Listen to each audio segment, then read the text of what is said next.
BBC Three Counties Radio.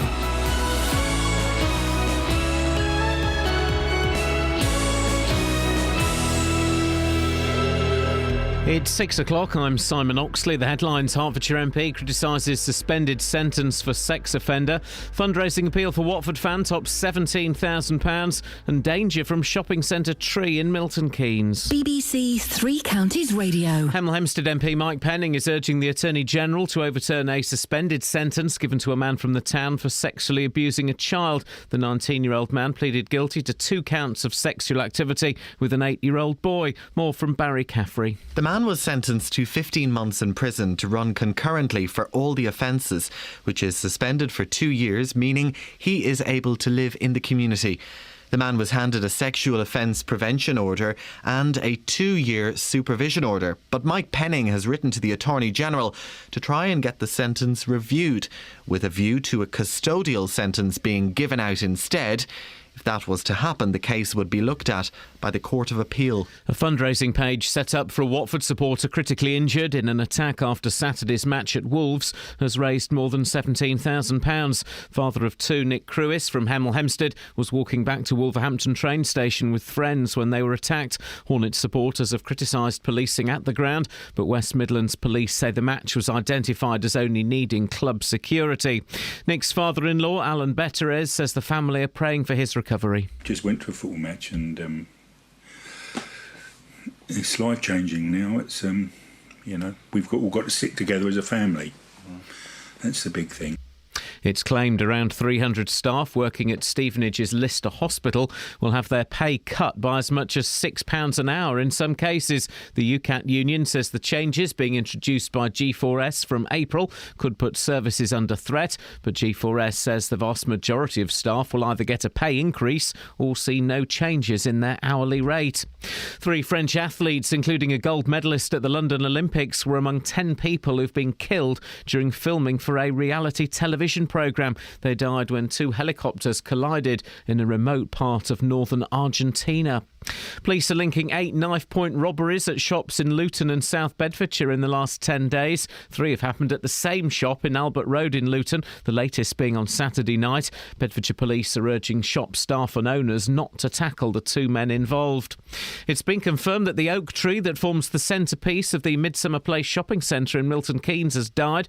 Managers say it could become unstable and they're taking urgent action to protect the public. More from Jane Killick. Branches are to be cut back to make sure they don't fall off on unsuspecting shoppers.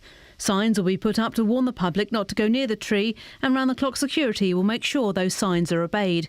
But the shopping centre says it won't be removing the tree anytime soon and will work with the council to decide on the next move for the valued landmark. In sport, Arsenal are through to the semi-finals of the FA Cup after a 2-1 win at Manchester United. And in racing, the Cheltenham Festival starts today with the feature race, the Champion Hurdle, at 3:20. The weather dry and mainly sunny, maximum temperature 10 degrees Celsius. And you can get the latest news and sport online at bbc.co.uk/3 counties.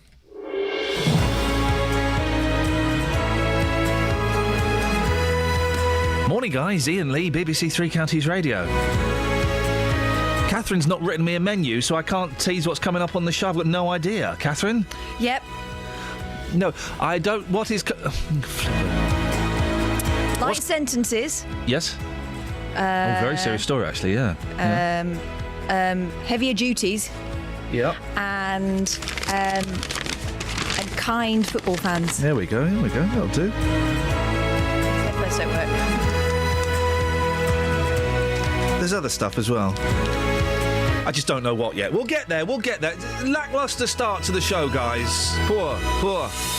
Across beds, hearts and bucks. This is BBC Three Counties Radio. It really feels like a Tuesday this morning, doesn't it? 08459 455 555 is the phone number. Now, the Conservative MP for Hemel is questioning a judge's decision not to jail a teenager who admitted sexually abusing an 8-year-old boy. The 19-year-old man was given 15 months for this and encouraged an underage girl to view explicit images online, but the judge suspended the sentence, meaning the 19-year-old can live in the community on the condition that he, guess what, doesn't re-offend. Bit of a head scratcher, this one. Well, the MP in question is Mike Penning, and Mike, unsurprisingly, you're not particularly happy about this decision. Good morning, Iain.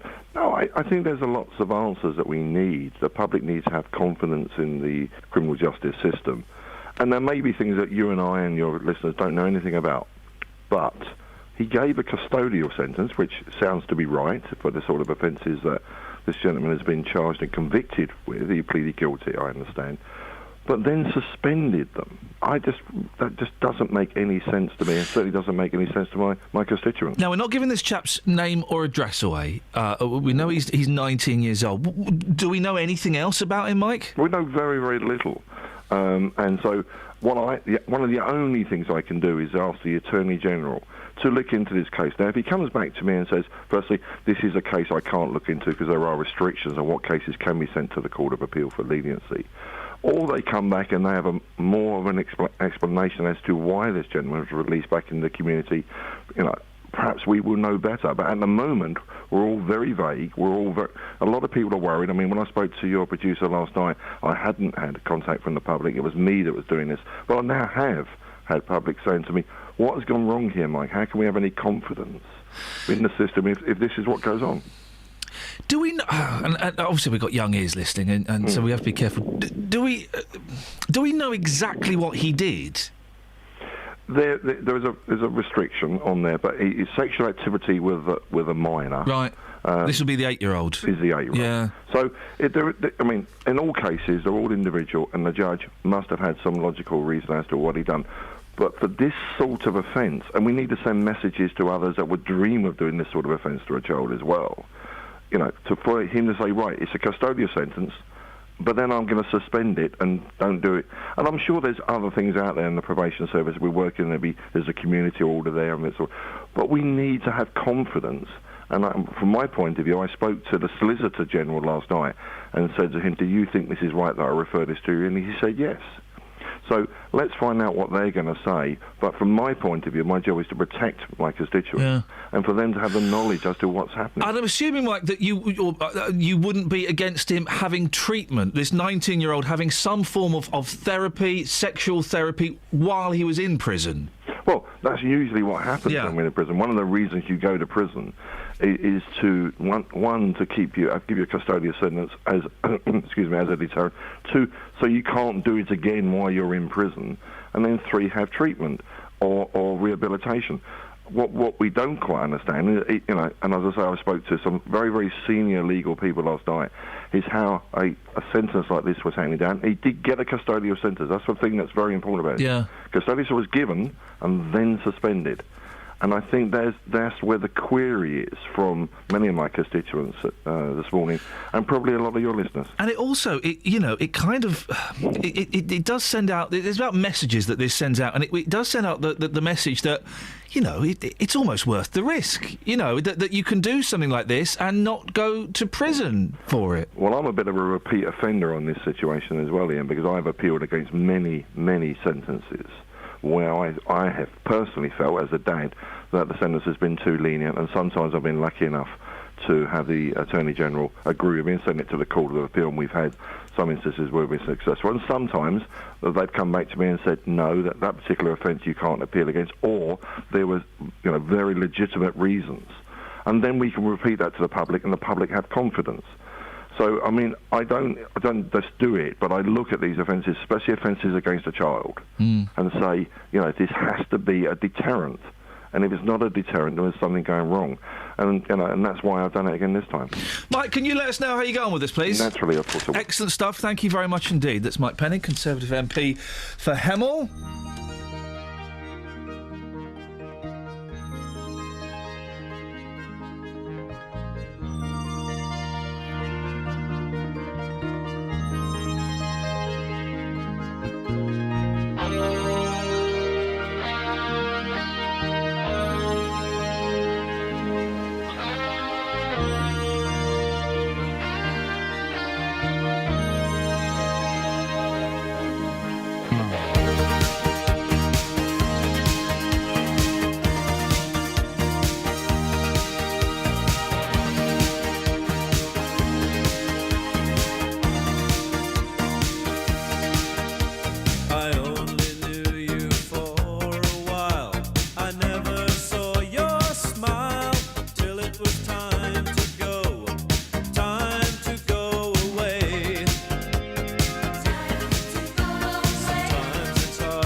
has taught me to be brave. No matter where I go, I'll never find a better prize. Oh,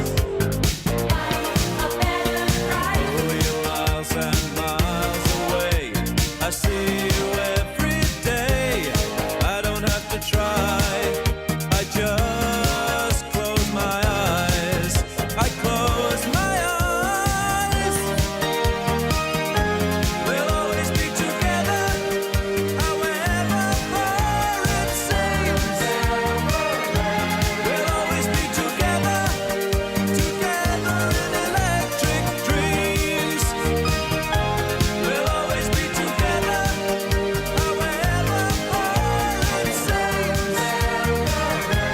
We'll always be together, together in electric dreams.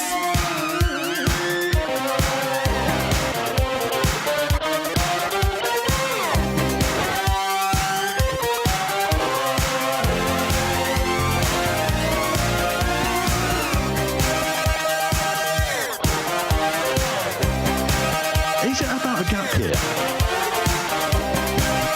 It's like killing a bee with a bazooka. Go away. I do it in head. We'll always be together, however far it seems. We'll always be together, together in electric dreams. Now, this is a tune. This is a tune.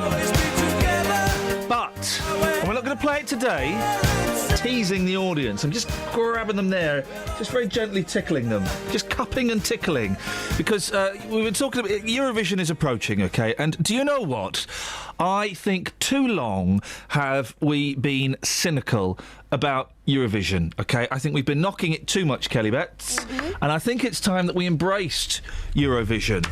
Yes, the entry this... How do we embrace it? Well, the entry this year is utter pony. But we have got an expert professional songwriter, Richard Marks. Not Richard... No, Not that's Richard not his name. What's his name? Raymondo. Oh, yeah. Raymond Marks. Oh, yeah, sorry. Richard Marks is the... I'm walking in Memphis. No. Whoa! That's Mark- And don't Mark it feel good? Don't it feel good? I'm walking in Memphis. Oh, I'm walking in Memphis. Oh, and don't it feel good? No, it's the guy who did that streaky bacon thing on Big Breakfast. Oh, yeah. No, you're thinking of Squeegee. What was his name, the Squeegee man? Squeaky. Mike McLean. That's it. Thinking of him? Yeah. Remember Mike McLean? I'm always thinking of him. Squeaky McLean? Do you remember him? Yeah, I He was do rubbish, remember wasn't he? I know, he was good. I don't know, what was he? He was good or rubbish? He was one of the... Come a little bit closer to the microphone, my darling. Don't be shy. This close? Just back off a little bit, my darling. Come and split split the difference before I split your lip. Oh. It took Wow, that escalated quickly, It took didn't it? a sour turn, didn't it? Am I too close now? Late night radio. Go on. Go on, you can do it. Go on, I'll put some sexy music on. All right, what are we going to put on? Hang on, go. This one's going out to the lovers. Stop it, because I can't jerk my head away laughing because I've got a really stiff neck. Don't tell me that. Yeah? What are you doing that for? Huh? Bouncing a ball. Basketball style, isn't it? Yeah. Anyway, so What's going on the roads anyway? Raymondo Marks Yeah. is we was on the show yesterday, local singer-songwriter, being serious for a second.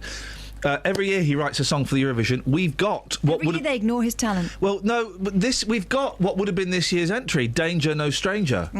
It is flipping brilliant. Dealey's going to take it to the streets later on in the week. And I think we need to embrace Eurovision. Yes, the entry we've got is rubbish. It's the best we've got. So we're going to have to just stick with it. And I think we should be cheering on Electro Velvet. Yeah? Okay, if you want. I want. Travel news for beds, cards, and bugs. BBC Three Counties Radio. Looking at the A1M in both directions, there's roadworks between junction 1 for the M25 and 2 for the Welham Green turning, and that's not causing any problems at the moment. Looking at the CCTV cameras, it's really moving well through there at the moment, and no reports of any delays on the M25 or the M40. For the A41 Aston Clinton Road in Aylesbury, there's roadworks going on there at New Road. That could cause some delays later on. And in Biddenham on Bromham Road, there's roadworks there between the Branston Way and the A6 Paula Radcliffe Way, so that could get busy later on as well. Looking at the train departure boards, there seem to be some problems between Luton and Bedford. The 5:39 service is delayed and the 6:34 service has been cancelled. Samantha Breath, BBC Three Counties Radio. Thank you, Sammy. 6:16. It's Wednesday, Tuesday. What day is it today? Tuesday. It's Tuesday. I think I was saying it was Tuesday yesterday. Well, say it again, and now I you'll think I be spent right. the whole of yesterday saying it was Tuesday. Bummer. All right, we'll let it be Wednesday. No, it's Tuesday, the 10th of March. I'm Iain Lee. These are your headlines on BBC Three Counties Radio. Hemel Hempstead MP Mike Penning is urging the Attorney General to overturn a suspended sentence given to a man from the town for sexually abusing a child. A fundraising page set up for a Watford supporter charity critically injured in an attack after Saturday's match at Wolves has raised more than £17,000. And unions claim that 300 staff working at Stevenage's Lister Hospital will have their pay cuts. Sorry, I think there's something going on in the studio. I do apologise. BBC Three Counties Radio.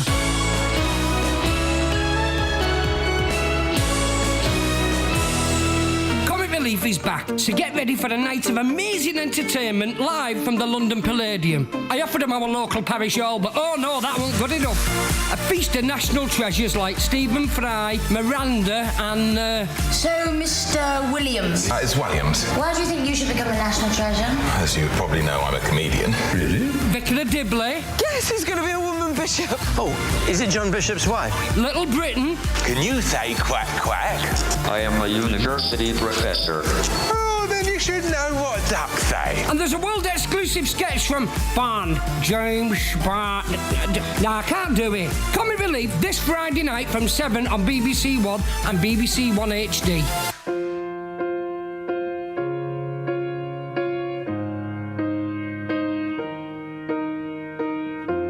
What would I do? Who chose this? It's a nice song and that, but it kills the vibe. No. Oh, yeah, this is a tune. This is a tune. Get in there, fellas.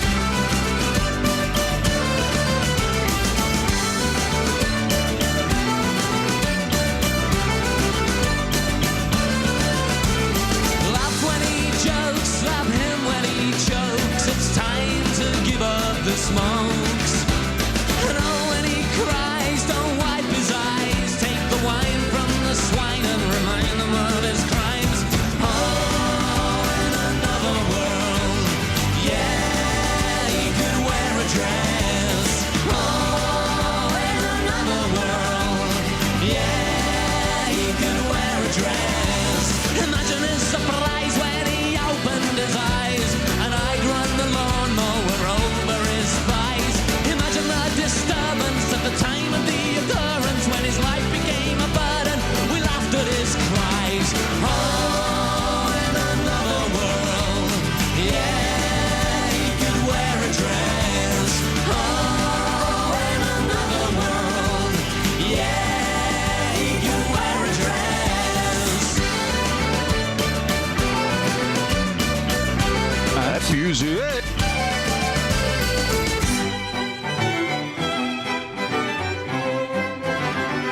I do it in head. Go away! Welcome to the cheap seats, welcome to the cheap seats, welcome to the cheap seats. Welcome to the cheap seats, welcome to the cheap seats, welcome to the cheap seats, where lights are through your spectacles. Oh, in another world, yeah, he could wear a dress. Oh, in another world,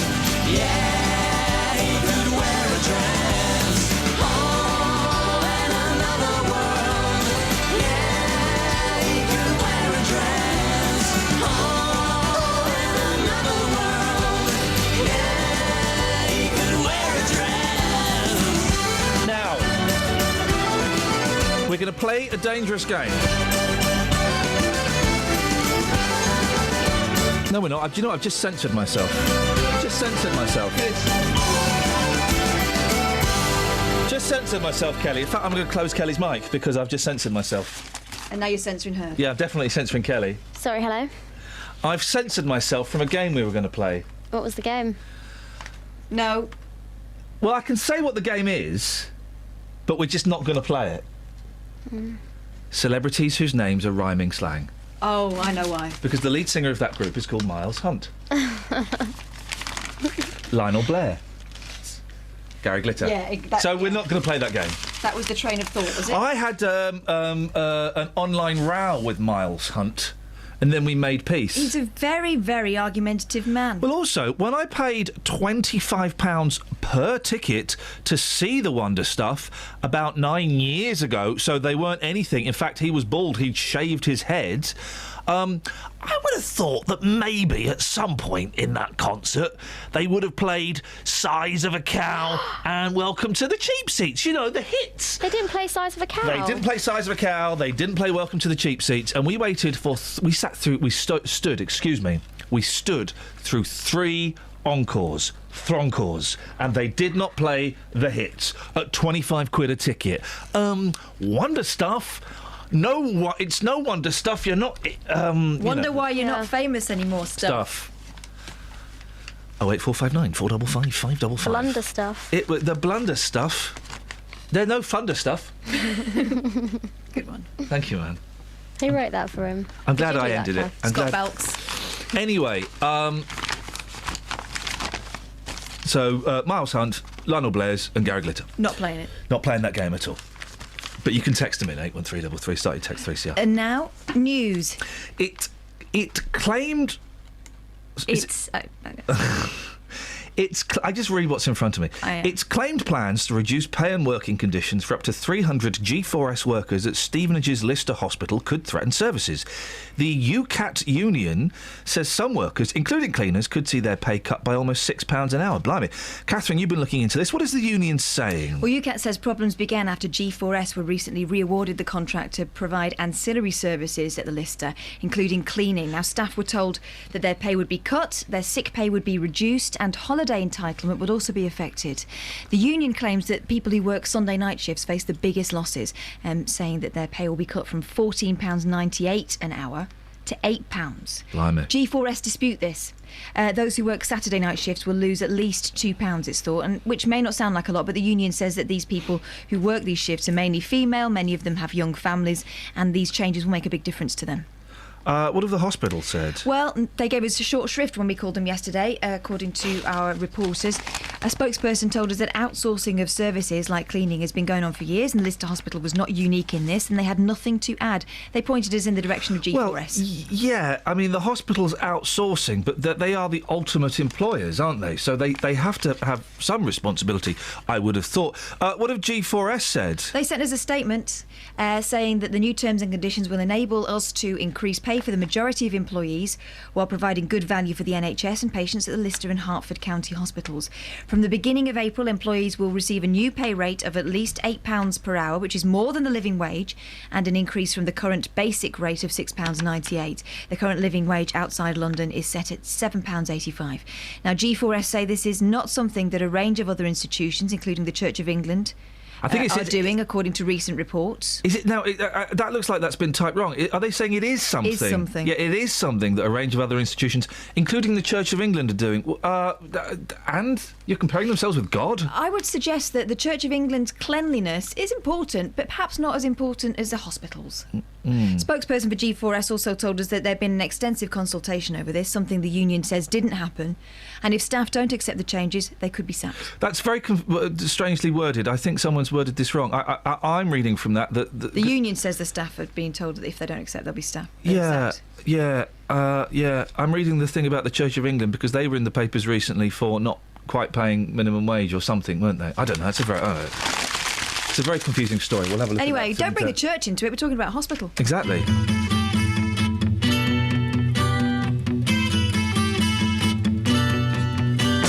Bus stop where day she's there, I say, please share my umbrella. stays, love grows under my umbrella. All that summer we enjoyed it, wind and rain and shine. That umbrella we employed it, by August she was mine. Every morning I would see her waiting at the stop. Sometimes she'd shop and she would show me what she bought. All the people stared as if we were both quite insane. Someday my name and hers are going to be the same. That's the way the whole thing started. Silly, but it's true. I'm thinking of a sweet romance beginning in a queue. Came the sun, the ice was melting, no more sheltering now. Nice to think that that umbrella led me to a vow.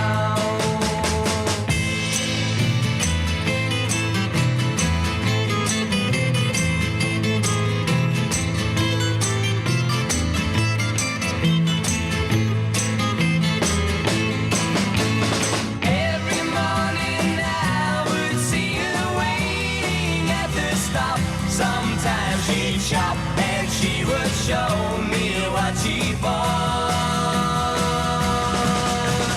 All the people stared as if we were both quite insane. Someday my name and hers are going to be the same. Bus stop, wet day, she's there, I say, please share my umbrella. Bus stop, bus go, she stays, love grows under my umbrella.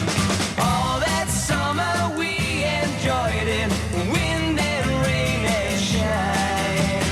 That umbrella we employed it, by August she was mine.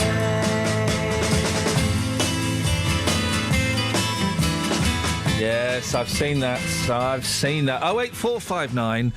I don't know why I give the phone number up. There's literally 45555. no. There's no one listening, and no one calls in at this time of day apart from some coffin dodgers. So it's not really. That's not the attitude. No, forget it. Do you know what? I put too much effort into this, and no one's bothered by it. Oh, this is effort. I'm taking my foot off the gas, as my American cousins would say. I didn't know you had family over there. No, I mean the Brotherhood of Man.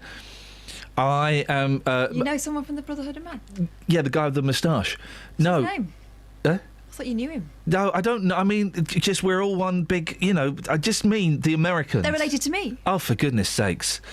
All I'm saying is I am just easing up a little bit on the amount of effort I put into this show because people don't appreciate it. Oh. And I'm yay close to having a nervous breakdown, and I come in here every morning and I do this stuff and it just goes nowhere. So I'm... Gareth Hunt, says Jamie on Twitter. We're Thank not you. playing that game. I've tweeted it. Now, we've got travel coming up. Do you think you might be able to rouse enough strength in your Peter Pointer to press the button? Is it that finger? No. The one... That's Policeman Tall. Is it these two? That's Peter Pointer and Policeman Tall. So I get rid of Policeman Tall and do this. There you go. Travel news for beds, cards, and bugs. BBC Three Counties Radio. On the M1 southbound, there's reports that lanes blocked between junction 18 for Rugby and 17 for Coventry, so that could cause some delays there because a lorry's broken down. On the A1M, there's roadworks in both directions between the M25 and junction 2 for Welham Green, which could cause some delays, but it's not looking too bad on the speed sensors at the moment. On the A406 North Circular Road, though, it's building up between the M1 at the Staples Corner flyover and Wembley, and in Milton Keynes, looking at the speed sensors on the A421 Standing Way. It's moving fine at the moment, although at the Kingston roundabout there are roadworks that could cause some delays later on this morning.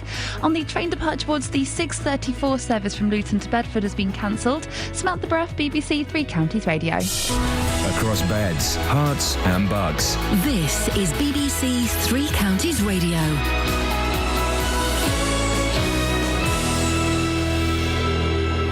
It It's 6:30. I'm Simon Oxley. Hemel Hempstead MP Mike Penning is urging the Solicitor General to overturn a suspended sentence given to a man from the town for sexually abusing a child. The 19-year-old man pleaded guilty to 2 counts of sexual activity with an 8-year-old boy. An online fundraising page set up for a Watford supporter critically injured in an attack after Saturday's match at Wolves has raised more than £17,000. And unions claim that 300 staff working at Stevenage's Lister Hospital will have their pay cut, but bosses at G4S say the vast majority of staff will either get a pay increase or see no changes in their hourly rate. 3 Counties Sports. BBC 3 Counties Radio. Arsenal are through to the semi-finals of the FA Cup after a 2-1 win at Manchester United. The winning goal came from former United striker Danny Welbeck. That's one of the moments I never thought I'd be doing, and obviously it's a FA Cup tie and you want to get to the next round, and kept making runs all night trying to get in behind and trying to get a goal, and when the opportunity arrived I was quite sharp to it, and I made it, just touched it past David and started it in. And Arsenal's reward is a semi-final against Bradford or Reading. In the other semi-final, Aston Villa will face either Liverpool or Blackburn. Milton Keynes Dons loan signing George Williams has been ruled out for the rest of the season at least after suffering a serious knee injury in last week's defeat by Chesterfield. The Fulham player who started his career with the Dons had only recently arrived at Stadium MK. Stevenage striker Chris Beardsley says they're not getting carried away despite their recent run of form, which has lifted them to within a place of the League Two playoffs. Beardsley was speaking on Monday Night Sport. We've looked at, where we've come from, how we've built this season up, and we're trying to take it one game at a time. And I think at the minute, it's helping us keep focused. No one's getting too carried away with themselves. In the Southern League Premier last night, Hitchin drew 0-0 at Redditch. Tonight, Biggleswade host Poole. In Conference South, Bishop Stortford are at home to Staines. And in racing, the Cheltenham Festival starts today with the feature race, the Champion Hurdle at 3:20. It's the final festival before his retirement for champion jockey AP McCoy. In some ways, I'm going to enjoy it more than I've ever done, but in other ways, there are going to be elements that are going to be sad. That I know that it is going to be my last time, and I'll have to try and make the most of it. BBC Three Counties News and Sports. The next full bulletin is at 7. Call 08459 455 555. BBC Three Counties Radio. Lesby Avenue. Now, The Sun is a great fun game for all the family. Page 3. Boobs or bum? Boobs or bums. And they've got boobs and bums in brassieres. Turns out I'm better at spotting them than you are. Well, you didn't spot number 1. I did. You didn't know it was a man's bum? I didn't know it was a man's, but I knew it was a bottom. I mean, you had a system. You've ringed some of them saying, look, this is how you tell. Kelly? I play this with my friends. What do you mean? If you ever steal your friends' phones... Yeah. And you pass it around the group and you just take pictures of... Gosh. And then they have to guess what cleavage it was from. This is what people do when they've got no children. It's fun. I mean, you could do it with kids. You know the... no, I don't think you can. You know... Moving on, guys. Quickly. This solar plane, right? Oh, really moving on. No, well, this is true, right? So this solar plane is going to be attempting to be the first plane to fly around the world without petrol. No, thanks. Well, you first. It took off and then it landed, and I thought, oh, it's gone badly. But no, it's going to take off and land. I thought it was a continuous flying around the world. So suddenly I'm like, yeah, and so That's what? Like making a clockwork one and saying you're going to go around the world on clockwork, but then having to get down and wind it up. An audacious project to fly around the world without a drop of fuel has completed its first stage. I thought its first stage was to go from all the way around. The Solar Impulse 2, what happened to the first one? An aircraft powered by the rays of the sun alone. Yeah, I know what solar power is. Took off from Abu Dhabi yesterday morning, landing safely in. Oh man! 12 hours later. Man. 12 hours later, the 250-mile flight is the first step in a round-the-world trip, which will cover 22,000 miles over the next 5 months. Flipping heck, that's rubbish. The Swiss-built plane is the first solar-powered aircraft that can fly both day and night. It would be the Swiss, wouldn't it? 16 years in the making. The plan is to hop from city to city around the world with 2 pilots taking it in turns to fly the 12 legs. I was so disappointed. I thought, it's quite an exciting story. Oh, it's landed. Oh, gosh. Simon, on you want to block this fella. Thanks to this Twitter malarkey, I now know Kath is a babe. # who knew. Wow. I knew. Anyway, I thought that plane was utter rubbish. Speaking of utter rubbish... Yeah. Janine Mars says... What? Sorry. Oh, were you going to do a different thing? I thought you were throwing to me. You looked at me. Was that because I'm a babe? Well, let me just check the script. No, it's still me. Sorry, everyone. Don't apologise to them. They should be apologising to me. Doesn't the Apple Watch look rubbish? $10,000. I still want one. No, you don't. You don't want one? I want one a bit. I don't know what it does, but I think I want it doesn't do any... This is the thing, it doesn't do anything. Can you can't eat it? Sorry? Can you eat it? I'm going to turn the microphone off, because that's just ridiculous. Let me just check. It's called an Apple Watch. No, it turns out you can eat it. I do apologise. Oh. No, you can't. You can't do a phone call on it. Oh. So you can't go... Dick Tracy. Sorry? Like Dick Tracy. Use your finger like everyone else. You can't... Yeah? Okay. You can't do a phone call on... You can't do, like, Kit, Knight Rider. You can't do that. Hello? Oh, meet me I don't remember him doing that. Hello? Hello? Kit, meet me round the front. These guys are going to try and kill me. Meet me round the front. Yes, Michael. Yes, master. You can't do that. But it says it can pay for your coffee, so... Get you onto a flight, so... Devise a workout, so... And could even diagnose illness. Oh. It's very expensive, an expensive way of avoiding reaching into your pocket for stuff. It's got an 18-hour battery. Oof. It's features heart monitor. Oh, goodness sakes! How are we managing with that? There we go. Boom, boom, boom, boom, boom, boom. Customised face, wide range of screen watch faces to match your own personal style. Nah. Personal trainer, apps to measure your activity levels. Not necessary. Bill payer. Hands-free messaging, takes dictation. Well, I mean, does it? Because what did I send you the other day? And it was supposed to be a rude message, and it ended up being Caroline Tennis. It just looks utter. Is anyone going to buy this? No, of course they're not going to buy it. Someone will buy it. Do you want to do a quick... You've got about 20 seconds to squeeze one out, and then I'll play a song. Them hipsters will buy it. Exclusive. Have as long as you want, go. Really? Yeah, go on, go. You're not going to interrupt halfway through? No, go.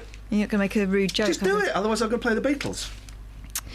Learner Janine Mars says she's Britain's worst driver after 14 years of lessons without passing her test. 14 years. Shouldn't be allowed.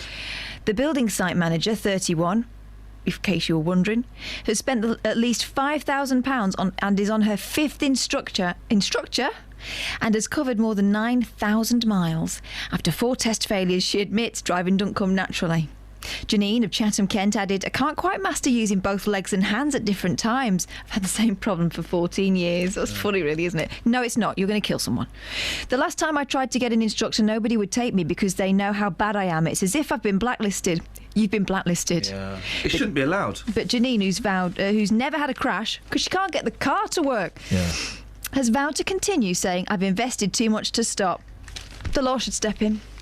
And do what? She's invested too much to stop. I do think she's had four tests. 4 tests over 14 years? Yeah. That's one test every, 6 years? Mm. She has to build up to him.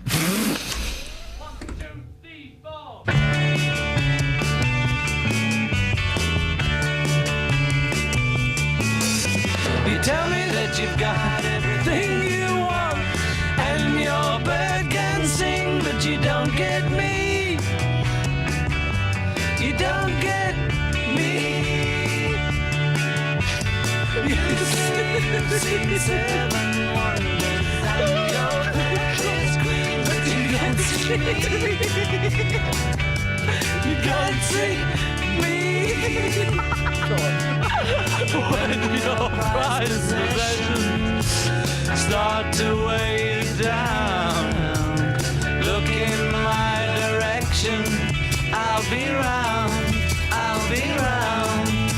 You tell me that you've heard every sound there is, and your bird can swing, but you can't hear me. You can't hear me.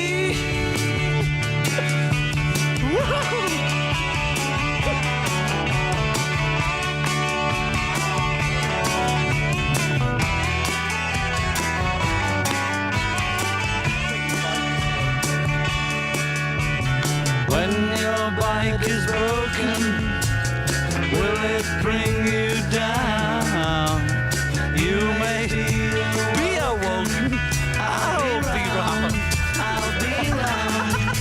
You tell me that you've got everything you want, and your bird can sing, but you don't get me. You don't get me.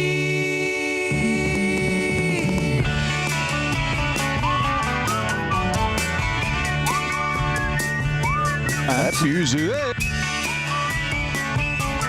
Wait. Okay.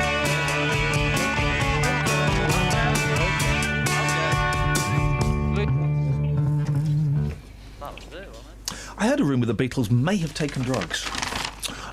We are MRSA Action UK on Twitter is saying, well, it's crazy to cut the pay of cleaners because, don't we need, to have clean hospitals? I think history suggests that yes, we do. Yeah. Wait, what else you got in the papes? I munch 90 loaves of bread a week. Let's discuss that after the show, Catherine. What have you got in the papes? She's a toast tester. It's not it's not as exciting as it sounds. Well, toast isn't very exciting, is it? Oh no, toast is awesome. What do you put on toast? Butter. We're doing it. We're diving into BBC Local Radio. Best topping for toast? Butter. Fresh butter? No, off butter. Yeah, of course. No, do you mean butter? Do you mean butter? Best butter. Do you mean best butter or do you mean Marge?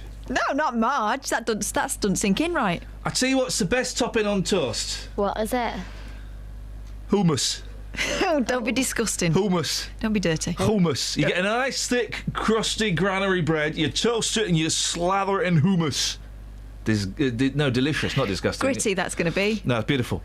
Beautiful. I tell you what's nice. Thin white bread, toasted. You put margarine on it, you leave it. Yeah, and it melts in. No, soggy. Then it's cold and soggy. Oh, no, I don't like that. I like jam. Is that sorted? No, it's not sorted. We're doing it. 08459 455 555. You want BBC Local Radio?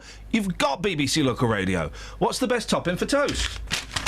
Oh. If I'm feeling elaborate, I might put a bit of marmalade on it, and yeah, with bits. I flipping hate marmalade, and damn you, Paddington, because we had to buy a load of marmalade, and guess what?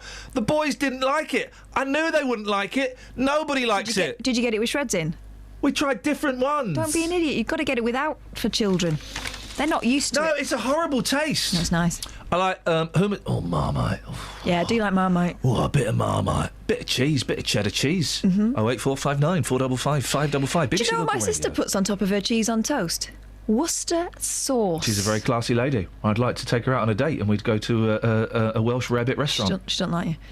Sorry? Toast tester, Maddie Munden. But we went out for supper one night, all of us. Really doesn't like you after that. Toast tester, Maddie Munden earns a crust. What's going on? I thought we were... I thought we were getting on. Well, she's polite. That's disappointing. What's her phone number? I'll give her a call after the show. She's told me never to give you... V, what's going on, love? Bit hurt by that. She won't be listening. She can't stand you. Toast tester Maddie Munden earns a crust by eating 50,000 slices of bread every year. Police are following all leads. She tries out 90 different loaves every week, working for... Asda. Asda.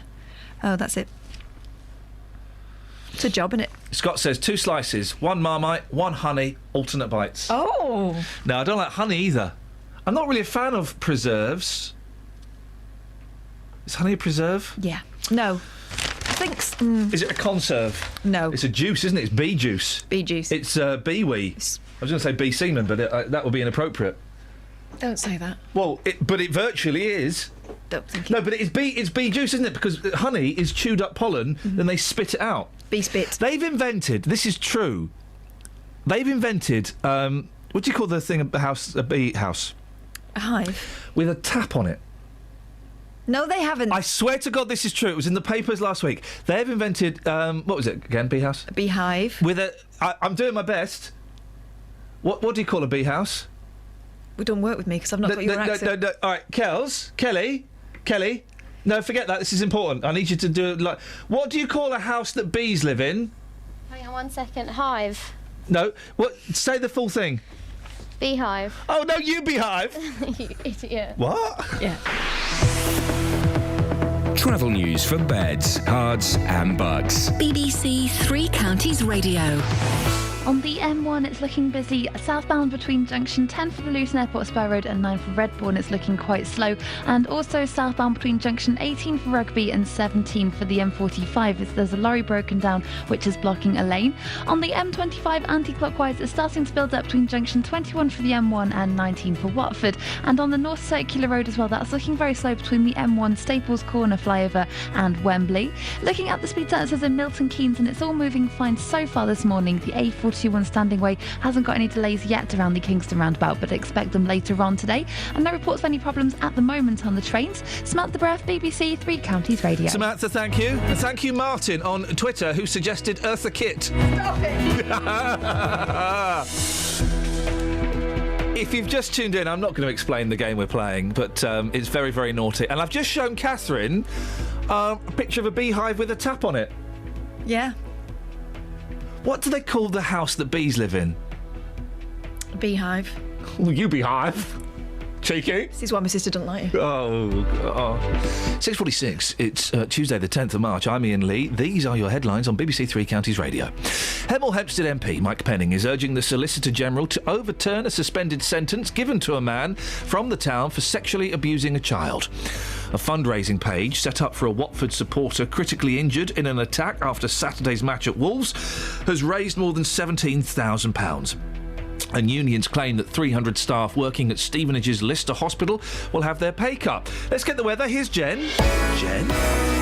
Beds, Herts and Bucks weather. BBC Three Counties Radio.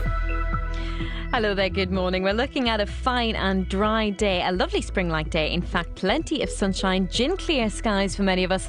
The sunshine perhaps turning a bit hazy as we head into the afternoon, but staying dry, and just a light breeze will make it feel really pleasant with temperatures up to a high of around 10 degrees Celsius. That's 50 in Fahrenheit. Now, we keep those clear skies as we head into this evening, so the temperatures will fall away sharply. We're expecting a slight frost in places, but I think for most of us, the temperatures will fall down to between 2 and 4 degrees. A southerly breeze developing by dawn. For Wednesday, it is another bright start though, and we are looking at a decent day on the whole. We'll see more in the way of cloud approaching from the west later on in the day, and that's going to bring some outbreaks of rain too, but I think we will stay dry until late afternoon at the earliest. Temperatures again tomorrow, not too bad, between 9 and 11 degrees Celsius. A milder night follows as we head into Thursday. A cloudy start, some lingering drizzle, but it will brighten up later in the day, highs of 9 degrees. Then we have some further rain to come through Friday before we get to a decent settled weekend through Saturday and Sunday, with the weather being dry and fine. And that's your forecast.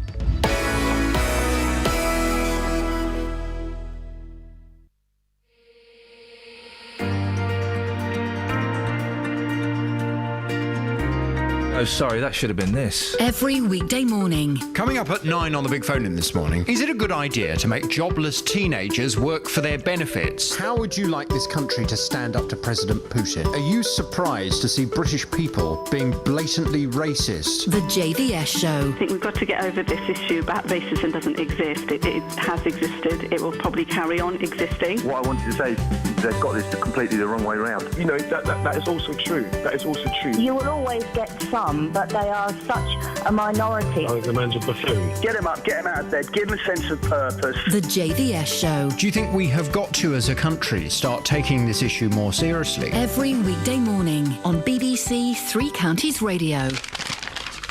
What do you like to have on your toast? Butter. Butter? Butter. Butter. It's the phone-in of the day. It's got the phones have gone mental. Well. Absolutely mental. BBC Local Radio. Tony's in Marsden. Good morning, Tony. Oh, good morning, Ian. What would you like to have on your toast, mate? I like taramasalata. Oh, exotic. What? Yeah. Exotic. Oh, you're right. What? Yeah, Catherine, what? Exotic. Do you know what? I don't like taramasalata. Oh. No, hang on. Which is that the fishy one? Yeah. Oh, no, Yeah. that's disgusting, mate. No, Tony. beautiful. No, that's the pink fishy one. That's right. No, disgusting. Tony, you're wrong. What a pity. You're wrong, but thank you for playing. Philip, what do you have on your toast, mate? Sardines. Nope, you're wrong. 08459. You're not a big fish fan, are you? No, I'm not. 08459 455 555. Justin's in Luton. Justin, what do you have on your toast, mate? Copious amounts of cheese. That's right. He's through to the next round. These fishy types, Justin. No. Not on toast. No, come on, guys. No, in an exciting week. We've got what's his name? Richard Marx. Raymond Marx. Raymondo Marco. Yes. We've got his new song, Stranger No Danger. Yeah. it's very Bond-esque. I also thought the lyrics fitted in very much with the theme of 50 Shades of Grey. Yes. In that they were quite pervy. Well, yeah, but in saying that, you know, if you want to make a decent hit record these days and get on the hit parade, you need to make it quite pervy, don't you? Do you? Yeah, I think so, because people, when they listen to perviness, they go and buy. Pervy songs, call me now, 08459 455 555. That goes, of course, along with celebrities whose names are rhyming slang. Doesn't have to be rude. Doesn't have to be. They don't all have to be Eartha Kitt. But you'd think it did have to be rude by looking at your Twitter feed. Well, I mean some of them. Gareth Hunt.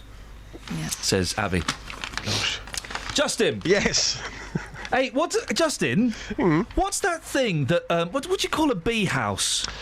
Oh, beehive. Oh no, you beehive! You beehive. Come on, calm down. Great fun. What are we going to send Justin out on today? Toast. Oh no, come on. Hey, joke's a joke. No, this is good. This is BBC Local Radio. This is what they want. This is what they want. You get inside people's houses and you find out what sort of people they Don't are. go into their houses, Justin. No. After that last thing, we're lucky that got thrown out of court. Please do not break into anybody's house. You sure? Yeah. It will be gold. No, mate. Okay, I'd rather you spoke to them on the street. If that's all right. No, I'll take your lead. That's fine. Thank you. It'll be a two-stretch next time for you, mate. So, you're going to ask people what they have on their toast? What I can do if you want me to. It's entirely up to you. I can do something else. I'm here. I'm on the streets. I am ready for business. Catherine is pulling the face as if to say, you're not really going to do this, are you? No, I'm pulling the face because of this cartoon in a leading national newspaper. Who's the gentleman that's got that? Yeah. Flipping heck. She's just... Well, dearie me. Dave Brown. Yeah. Bring me back gold, my brother. You want to go with the toast? Toast. You want to go with that? Yeah. Okay, no problem. I shall report back. And just to confirm again, for legal reasons, because we are live on air, you're telling me not to go into people's homes? Please do not go into people's homes. It's fine. Do the toast, and then we'll do learned drivers a bit later on. Yeah, okay, well, what a mixed bag. Yeah, lovely. Maybe the iPhone as well, the Apple Watch. There's lots to do. You know me, your name's above the door. You tell me what you want. I shall go out and speak to the people and find out what they've got to say. I'd love a cough. Would you? Yeah. All right, I'll come back with some toast and some coffee. He's good. Hey, Justin Dealey's gonna help me. What else we got in the papers? It's very quiet in the papers today. Well, Kate Middleton, also known as Kate Windsor, also known as Your Majesty, and your other things. Not Your Majesty yet, Your Highness, is wearing pink, so that's proof some of the papers would have you believe that she's having a go. So that's that sorted. Sorry, mate. Didn't mean to. Here's a good one. Ever injured yourself in your sleep? Yeah. I woke up with a scar on my forehead once, like kind of Charles Manson style. I was having a doze on a sofa, and I woke up, my head was stinging, right? And I went and had a look, and there was a massive scar down, and it was bleeding. Oh. So someone had knifed me, or Anyway, sleeping Bruty. Oh. Dreaming Lynn punches hubby in bed. Could be worse, she could have punched him. I've punched myself in the face in my sleep. Really? Yeah, nosebleed. Oh. And I've headbutted the wall. Baby, this is it. 08459 455 555. Ever injured yourself in your sleep? A sleepwalking woman broke her husband's nose with a punch. Oh dear. She looks like she could, she's tasty in a fight. Thinking a stranger was in the bed. Lynn Hughes, 33, has rare disorders, that cause her to drift into trances up to 6 times a day, sometimes acting out her dreams. She said, it can be quite dangerous. I've been robbed. I can't move, but I'm still aware. And I've punched my husband in the nose.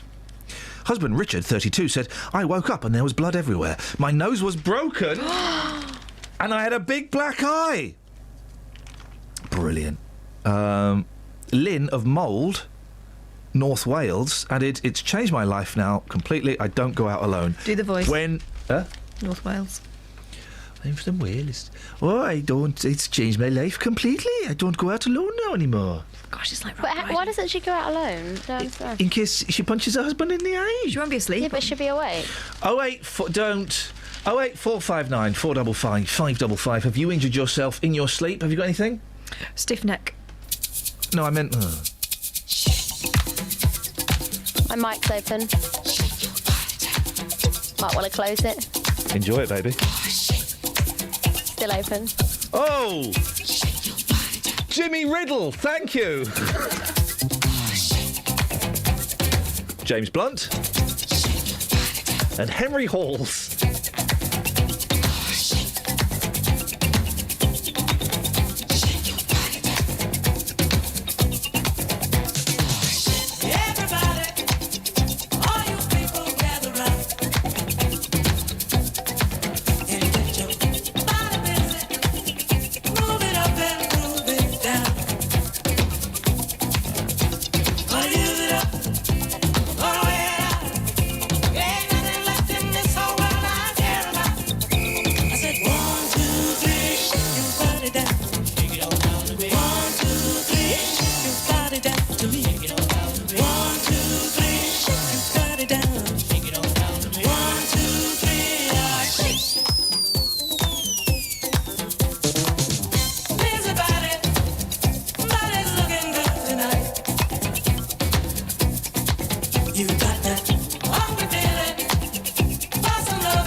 Travel news for beds, cards and bugs. BBC Three Counties Radio.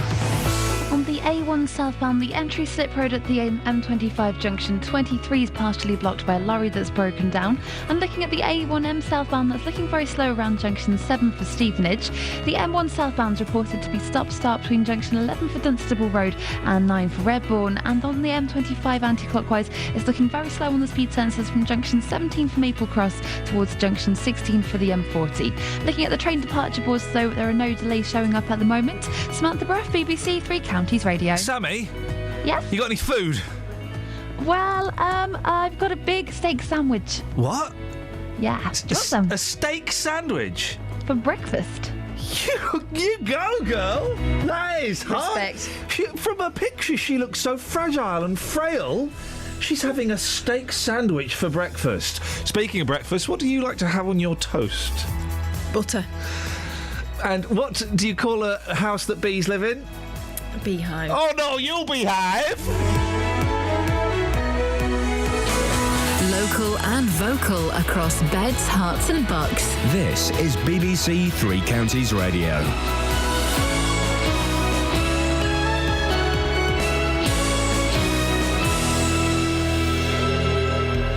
It's 7 o'clock. I'm Simon Oxley. The headlines: Hertfordshire MP criticises suspended sentence for sex offender.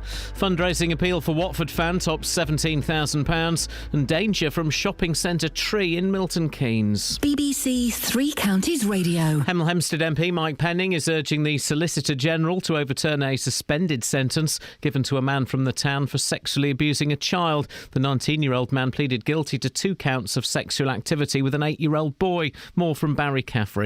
The man was sentenced to 15 months in prison to run concurrently for all the offences, which is suspended for 2 years, meaning he is able to live in the community.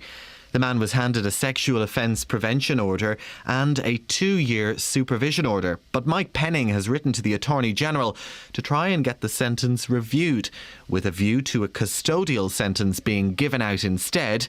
If that was to happen, the case would be looked at by the Court of Appeal. An online fundraising page set up for a Watford supporter critically injured in an attack after Saturday's match at Wolves has raised more than £17,000. Father of 2, Nick Crewis from Hemel Hempstead, was walking back to Wolverhampton train station with friends when they were attacked. Hornets supporters have criticised policing at the ground, but West Midlands police say the match was identified as only needing club security. Nick's father-in-law, Alan Betterez, says the family are praying for his recovery. Just went to a football match and it's life-changing now. It's, we've all got to stick together as a family. That's the big thing. It's claimed around 300 staff working at Stevenage's Lister Hospital will have their pay cut by as much as £6 an hour in some cases. The UCAT union says the changes being introduced by G4S from April could put services under threat, but G4S says the vast majority of staff will either get a pay increase or see no changes in their hourly rate. 2 helicopters carrying contestants and crew from a French reality television show have crashed in Argentina, killing all 10 people on board. Among the dead are 3 top French sports stars, including a swimmer who won gold at the London Olympics. Police are linking 8 knife-point robberies at shops in Luton and South Bedfordshire in the last 10 days. 3 have happened at the same shop in Albert Road in Luton, the latest being on Saturday night. Bedfordshire Police are urging shop staff and owners not to tackle the 2 men involved.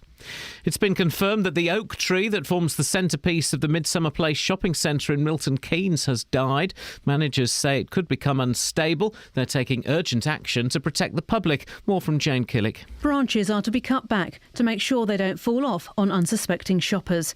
Signs will be put up to warn the public not to go near the tree, and round-the-clock security will make sure those signs are obeyed. But the shopping centre says it won't be removing the tree anytime soon and will work with the council to decide on the next move for the valued landmark. In sport, Arsenal are through to the semi-finals of the FA Cup after a 2-1 win at Manchester United. And in racing, the Cheltenham Festival starts today with the feature race, the Champion Hurdle, at 3:20. The weather, dry and mainly sunny, maximum temperature 10 degrees Celsius. And you can get the latest news and sport online at bbc.co.uk/3 counties. Catherine raised an excellent question during that bulletin, and I laughed.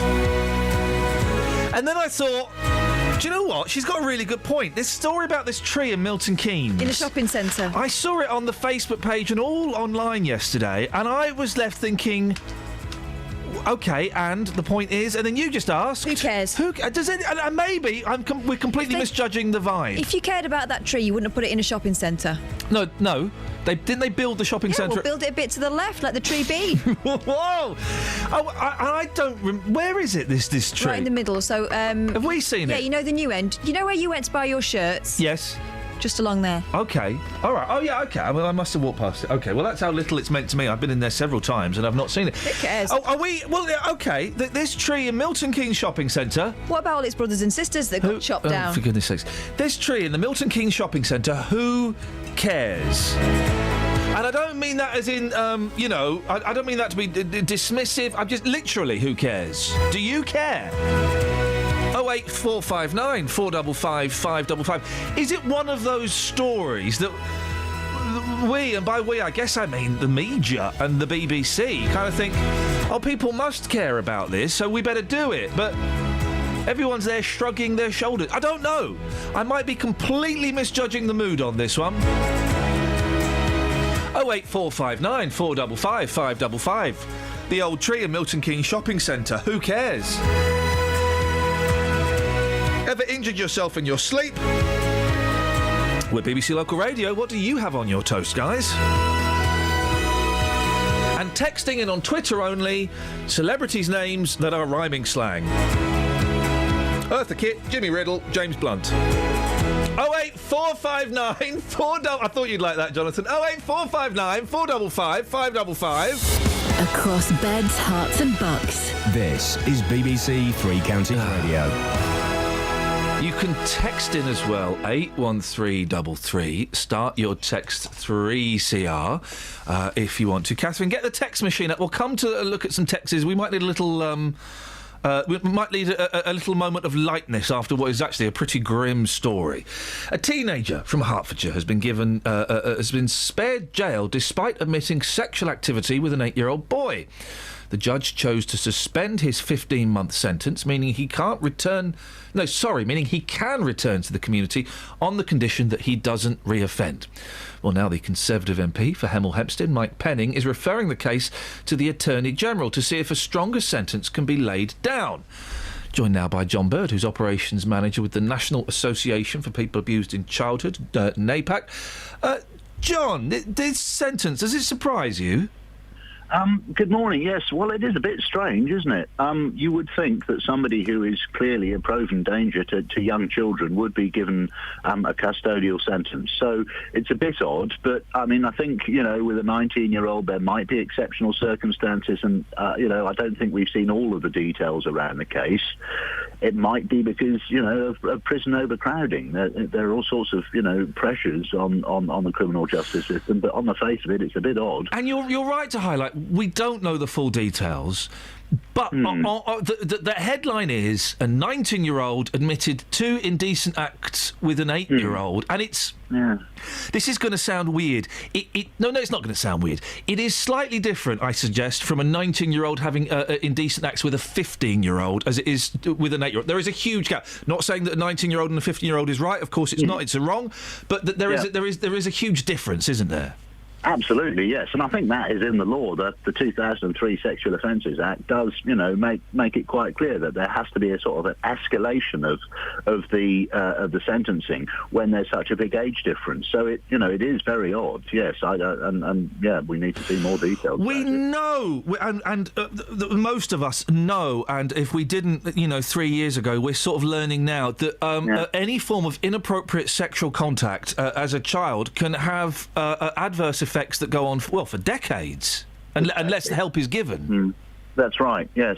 And there is always hope for sort of healing, but that healing needs to be taken seriously. And, you can help the child, but, there may well be things that develop later on in adolescence or, late teenage years, or, as you say, long into adulthood. And you never know when it's going to crop up. We get first disclosure calls from people, in their 60s, 70s, 80s, even their 90s. So. And boy, oh boy, aren't kids good at adjusting? And so, while they may have been through something horrific, they may be able to, through willpower or denial or whatever, completely internalise that, and on the outside present an image of being everything's okay, but inside there is, seeds have been planted, and that can grow and grow. Well, that's exactly it, I think. Yes, I mean, kids are astonishingly resilient. And, when you look at the sort of, the deprivations that children have to go through in developing countries, I mean, it's astonishing what children can cope with. And I suppose, you never know what could happen in any family, and it could be a natural disaster, it could be anything. So kids are tough.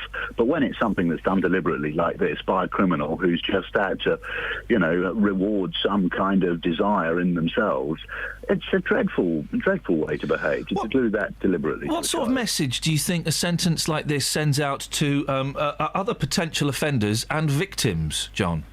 Well, exactly. I mean, that is the key point on this. We have to make sure that there's a deterrent effect across all of these convictions, and that's what's missing here. And maybe, I would have thought it would be helpful if there was, a bit more explanation of the detail around the case that explains why this doesn't lead to a custodial sentence. I mean, there could well be, requirements to attend treatment programs for this young man. I would certainly hope that's the case, because whoever's doing this has to be, sooner or later, whoever gets convicted is going to be released back into the community, and we need to be sure that they've got the support mechanisms in place to make sure that they can resist temptation in the future.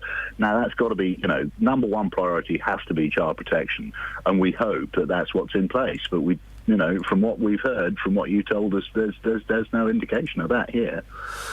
John, good to talk to you. Thank you for your time. John Bird, Operations Manager with NAPAC, the National Association for People Abused in Childhood.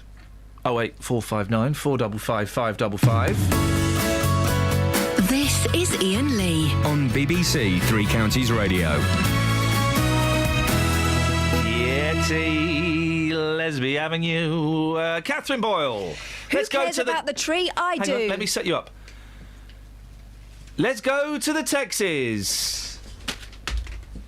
Idiot, Kelly. Oh, me. Shiny says, who cares about the tree? I do. Many do. I'm actually angry about the whole thing. Brilliant. When this part of the centre was built, it was like the tree had been put in prison. Tree prison. Oh, dear. Whenever I looked at it, it made me sad. It's a reflection of what's happening to this beautiful city. It's not city. By the developers. It's not a city, It's a all town. too much. We should be sticking to the original plan. 2 upside-down question marks. That shows real confusion. OK, so that's one person who was upset. This is a tree that's been around for, I don't know, how long has it been around for? Ages. It's massive. But it's dead, though, isn't it? It is now. They built a shopping centre around it, and what's happening to the tree? Dying. But what are they doing? Are they getting rid of it, or are they? They'll have to pull it out. Is anybody bothered by the tree? Well, that one person is. I mean, But she didn't like the idea of building around it anyway. well, it's like putting a tree in prison. No one wants to do that. I'm assuming Shiny's a girl. She might be a man. Shiny's not a man's name. It's not any kind of name, is it? Really? With the greatest of respect, Shiny. Oh no. Colin in Luton, morning guys, regarding this tree. Just leave it out or you'll be getting some stick from the tree hugging brigade. But it's Hey. all right, their bark is worse than their bite. Seriously though, I think the police should be involved. Time to call in the special branch. Well, the thing about these trees is they've got their roots in Milton Keynes. Yeah, this story is really starting to blossom. It's really starting to branch out. All right, mate. Leave it alone. He's done those. Who did those? What, he did Leave It Alone? Probably. That's brilliant. Yeah, just leave it, he said. You lot are nuts if it's a nut tree. It's not, it's an oak. Snuffers says, I once... Okay. Yay. Snuffers, this is sleep injuries. We're really making Jonathan laugh this morning, and I think it's because No, he we're knows not. He's his on show. YouTube. He's looking at hamsters on pianos. He's listening to LBC. that Nick Ferrari. How does he get away with it? It's so funny. Yes. Go on. Funny. Snuffers says, I once threw myself off a bunk bed in my sleep into crates of Lego. Oh, youch, eek. That's going to hurt. Yep. He didn't write that. That was my reaction. Okie dokie. I lay there until morning. I woke up with perfect uniform Lego imprints on my legs and backside like some weird sort of branded cow. Flipping hate Lego. I just don't get it. I think it's boring. It's really fun. It's really fun. I enjoy Lego. 25 unforgettable ways to boost your memory. Don't do that joke. What? What were you reading? Can't From, remember. I thought Kelly was going to do that. That's the kind of rubbish she come up with. Thanks. You're welcome. Just done leaf it out. Hey, Kelly. Yes, mate. What's the word for a bee house? Beehive. Oh, you beehive. I like that. From trying to work out where you put the car keys to struggling to remember what day it is, we've all suffered from memory lapses. Now you can forget all about being forgetful with these simple tricks which can boost your powers of recall. 1, remember stuff. No, mate. 2, then don't forget it. Here we go. Number 11, go bargain hunting. What happened to numbers 1 to 10? Okay, number one, go to bed an hour earlier. What? What? No. Missing out on sleep disrupts the memory process and can make you more forgetful. A comprehensive new US study even found that banking steady 8 hours of quality shut-eye a night in middle age could help avoid Alzheimer's. Number 2, use your nut. Oh, Justin's just tweeted me. Have you seen Justin's tweet? Let me have a look. Dealing. Oh, can you do it in his voice? Yeah, let me see. How do I see it? Shall I do it? Yeah, I can't find it. Oh, boss. Iain Lee. Oh, boss. This Toast Street piece has taken a dark turn. The third way to improve your memory... I'm so loath to have Kelly's microphone open this morning. I'm just getting as a naughty vibe. Swap hands.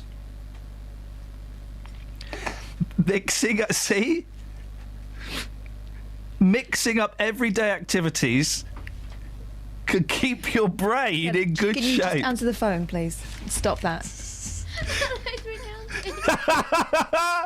This can be as simple as brushing your teeth with the other hand, taking a new route to work, or simply swapping your knife and fork around.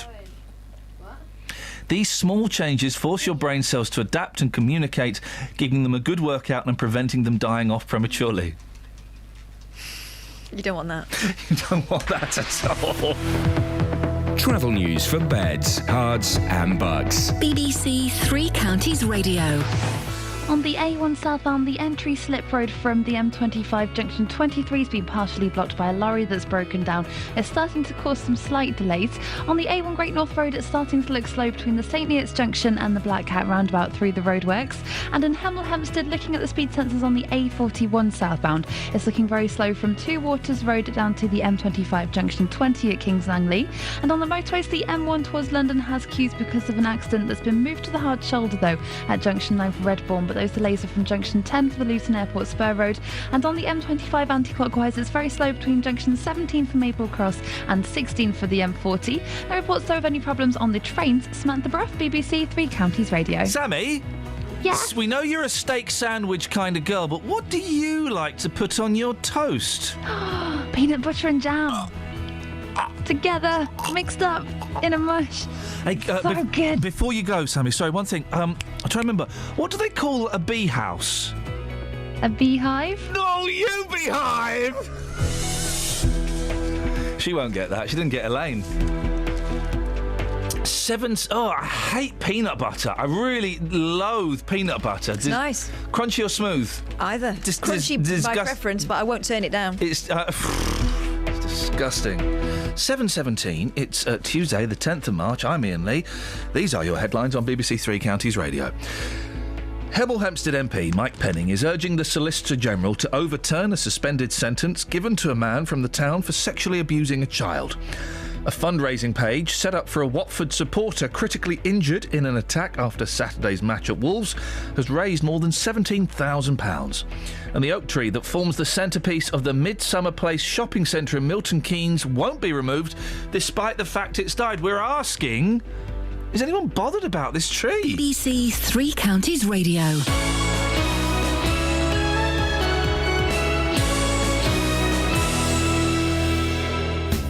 Every Sunday morning from 9. I play soul music. I've always had a deep love of soul music. Soul music is such happy music anyway. When I say soul music, I'm talking about Motown and Philadelphia. Tony Blackburn. The artists that I'd play really would be people like Luther Vandross, Alexandra and Neil, Sister Sledge, a lot of the Motown, Diana Ross and the Supremes. With 2 hours of great soul music for Sunday morning. There's some good new soul records that come out. I do include them, but they're mainly classics. Most people like hearing music from the 70s and 80s, and particularly the jazz funk era. Tony Blackburn. Music has been and always has been a very strong part of my life. Every Sunday morning from 9 on BBC Three Counties Radio. Don't forget, go to the Three Counties website or indeed iTunes. Type in Iain Lee, Tony Blackburn. There's a special exclusive podcast of an interview I did with Tony.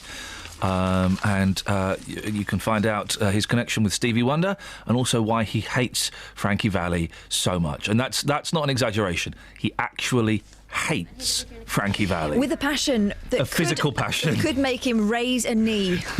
He hates him. Biggers is in Hemel. Morning, Biggers. Hello, me old mucky, me old Charlie, me old Bean. How you doing? All right, fella. What you got? I can't. I'm still sucking to myself, mate. I've just been speaking to Kelly on the phone. You were talking yesterday about songs with your name in it. I think your one was called Mr. Lee, wasn't it? Yeah, Mr. Lee, old Mr. Lee. Right. My question to Kelly was: I know there's one about her with her name in it.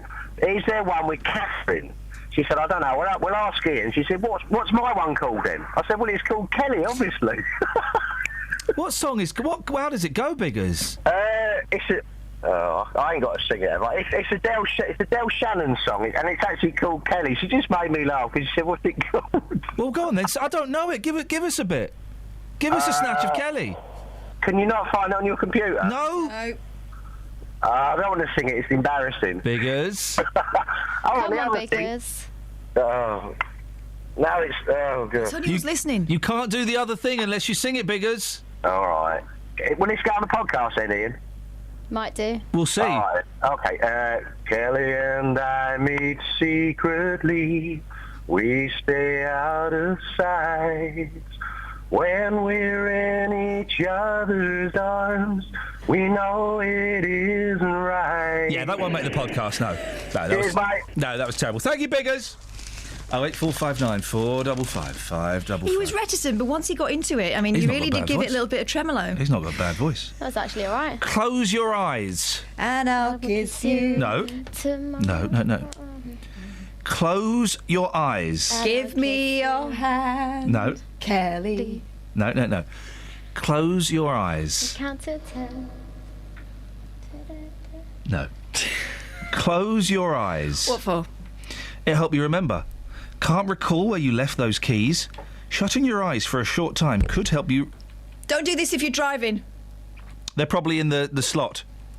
The key slot. What do they call the slot you put keys in? The ignition. No, you beehive! Oh, no. Ask me that question. Ask me that question. No, mate, because you're going to... Ask me that question. What do you call a bee house? An apiary. No, you ate puree. Eh? I think it's February. You see, I've got something for every occasion. It's March. Enjoy your morning latte. Oh. Number 6, a US study has shown caffeine can sharpen your memories for up to 24 hours after it's consumed. It appears to boost the way you lay down memory circuits in your brain so you can recall information clearly later. Other studies have found that people who drink several coffees a day have a lower risk of Alzheimer's. Bottoms up.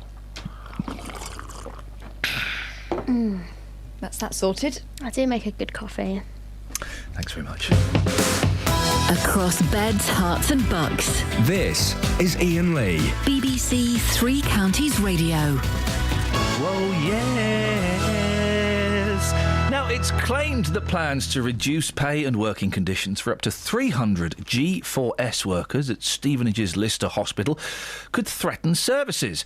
The UCAT union says some workers, including cleaners, could see their pay cut by almost £6 an hour. Well, Adam Oakes is their regional organiser for Buckinghamshire, Bedfordshire and Cambridgeshire. Joins me now. Morning, Adam. What changes are planned by G4S exactly? Good morning. What they're looking to do is reduce the amounts per hour that our members are being paid, particularly those that work weekends. So they could suffer around about a £400 a month pay cut, which, considering these are fairly low-paid workers anyway, doing a very important job, is completely unacceptable to them and to us. How many workers could see their pay cut by this £6 an hour? Well, in total, there's about 300 workers there, and there's a number of different conditions. All of them are going to have their sick pay reduced, their annual leave entitlement reduced, but the ones that are going to suffer the greatest are those that work weekends, and it's around about 30 that have contracts there, and then come up to another 20 that work on an ad hoc basis, what the NHS call bank staff, that are all going to be affected by this loss. Has there been much consultation over this, Adam? Well, the G4S have been trying to consult with their staff elected representatives, but I'm afraid it's been a bit of a sham because they sent letters to the staff representatives on the 13th of February asking for people to nominate themselves, yet the closing date for nominations was the 13th of February. So consultation, as far as we've concerned, has been very poor and very weak. G4S have told us, and I quote, the new terms and conditions will enable us to increase pay for the majority of employees while providing good value for the NHS and the patients at Lister and Hertford County hospitals. What's your response to that, Adam? No, we refute that. I mean, by their own admission in letters that they sent to the staff on Saturday morning, only 65% will benefit from an hourly rate increase. But when you weigh up the fact that they're going to lose pay that they would gain for working on a bank holiday, their sick entitlements and annual leave, we believe that everyone will be worse off under their proposals. So you don't buy their line that this will increase the pay for the majority of employees? No, we don't. I mean, there are an amount of employees that will get an increase in the hourly rate, but when you consider what they'll be losing and average that out across the year, we believe they'll be worse off. You're meeting some of the workers today, I think. What could happen? I mean, are you potentially talking about strike action? No, I mean, we're a long way from there at the moment. I am meeting some workers today. I mean, these are mainly female workers that do this extra work to help their family budgets, and they are very upset and they're very dedicated. We're going to meet them today and try and allay some of their fears. How are you going to allay the fears, Adam? If it's going to happen, it's going to happen. Well, what we want to do is we want to have dialogue with G4S. We've written to them. We've written to the Chief Executive of the hospital. We remain open for talks and dialogue. We would hope to come up with an agreement that suits all sides. We understand that companies need to be careful on how much money they spend, but it can't be on the back of our members and workers that are vital at the hospital. I suppose, loads of different people in loads of different areas are having pay cuts, aren't they, at the moment? It's kind of the way things are at the moment. It is, but if we listen to what the government says, they say that the economy's picking up. They go on the telly saying that people deserve a pay rise. Well, this is nothing but a massive attack on their pay. I mean, these people are vital. You go into the hospital, you might have the top surgeon in the world, but if the hospital's dirty, the theatre's dirty, you aren't going to get very far. These people are vital. It's a hard job.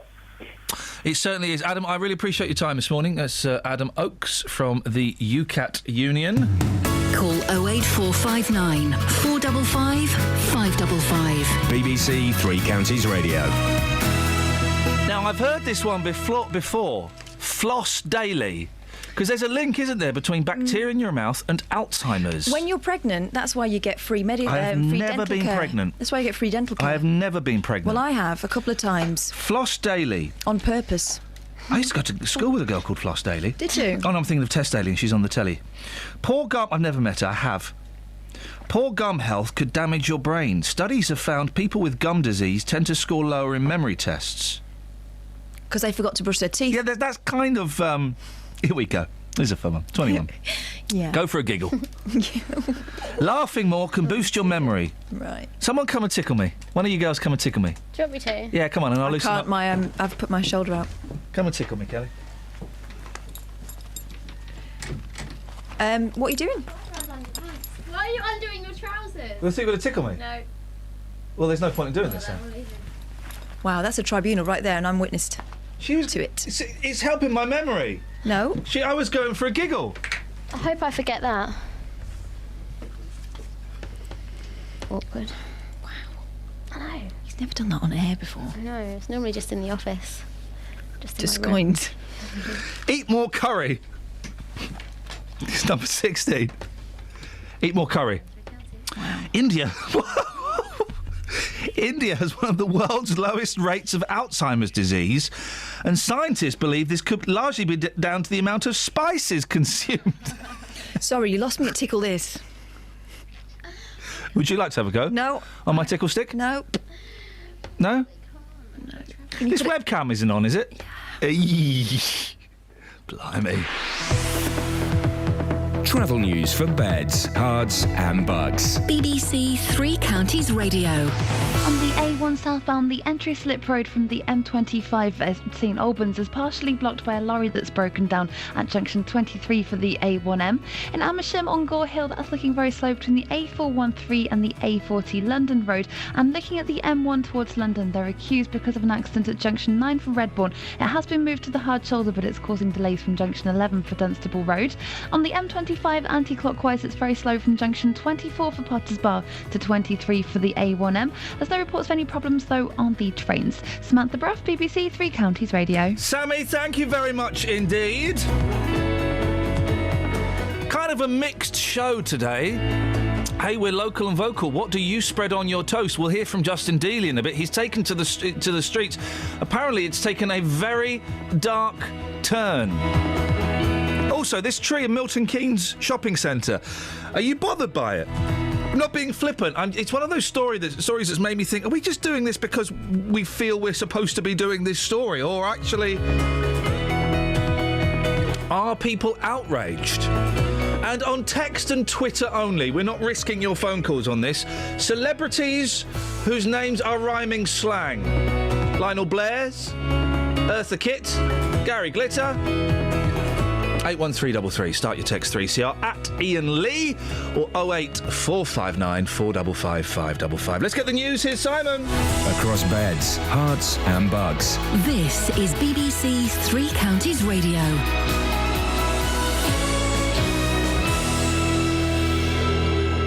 It's 7:30. The headlines. Hemel Hempstead MP Mike Penning is urging the Solicitor General to overturn a suspended sentence given to a man from the town for sexually abusing a child.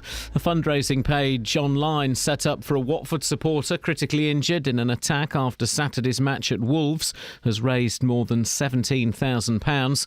And the oak tree that forms the centrepiece of the Midsummer Place shopping centre in Milton Keynes won't be removed despite the fact it's died. Three Counties Sports. BBC Three Counties Radio. Arsenal are through to the semi-finals of the FA Cup after a 2-1 win at Manchester United. United finished with 10 men after Angel Di Maria was sent off. He was booked for diving and then grabbed the shirt of the referee. His manager, Louis van Gaal. I have already spoken with him. He knows my opinion about that fact. But also that is what I have to see on video. But I think that he has touched the referee, and that's forbidden. In every country that is forbidden, so you don't have any excuse. And Arsenal's reward is a semi-final against Bradford or Reading. In the other semi-final, Aston Villa will face either Liverpool or Blackburn. Milton Keynes Dons loan signing George Williams has been ruled out for the rest of the season at least after suffering a serious knee injury in last week's defeat by Chesterfield. The Fulham player who started his career with the Dons had only recently arrived back at Stadium MK. Stevenage striker Chris Beardsley says they're not getting carried away despite their recent run of form, which has lifted them to within a place of the League Two playoffs. Speaking on Monday Night Sport, Beardsley says they're taking it game by game. He's keeping the squad on its toes. Lads have had to come in and play out of position. And it's working for us at the minute, so we're literally just taking it day by day. In the Southern League Premier last night, Hitchin drew 0-0 at Redditch. Tonight, Biggleswade host Poole. In Conference South, Bishop Stortford are at home to Staines. And in racing, the Cheltenham Festival starts today with the feature race, the Champion Hurdle at 3:20. It's the final festival before his retirement for champion jockey AP McCoy. In some ways, I'm going to enjoy it more than I've ever done, but in other ways, there are going to be elements that are going to be sad. That I know that it is going to be my last time, and I'll have to try and make the most of it. BBC Three Counties News and Sports. The next full bulletin is at 8.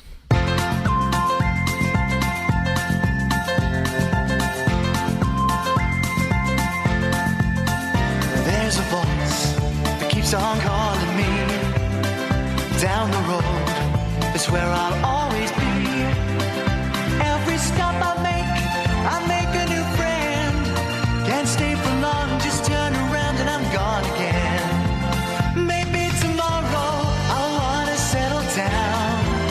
Until tomorrow I'll just keep moving on. Down this road that never seems to end. When new adventure lies just around the bend. So if you wanna join me for a while, just grab your hat, come travel light, that's hobo style. Maybe tomorrow I'll wanna settle down. Until tomorrow, the whole world is my home. So if you wanna join me for a while, just grab your hat, come travel light, that's hobo style. Maybe tomorrow I'll wanna settle down. Until tomorrow, I'll just keep moving on.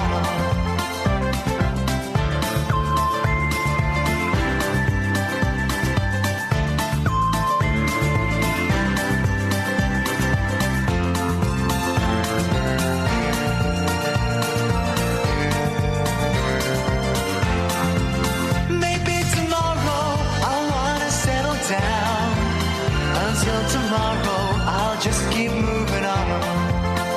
There's a world that's waiting to unfold. A brand new tale no one has ever told. We've journeyed far, but you know it won't be long.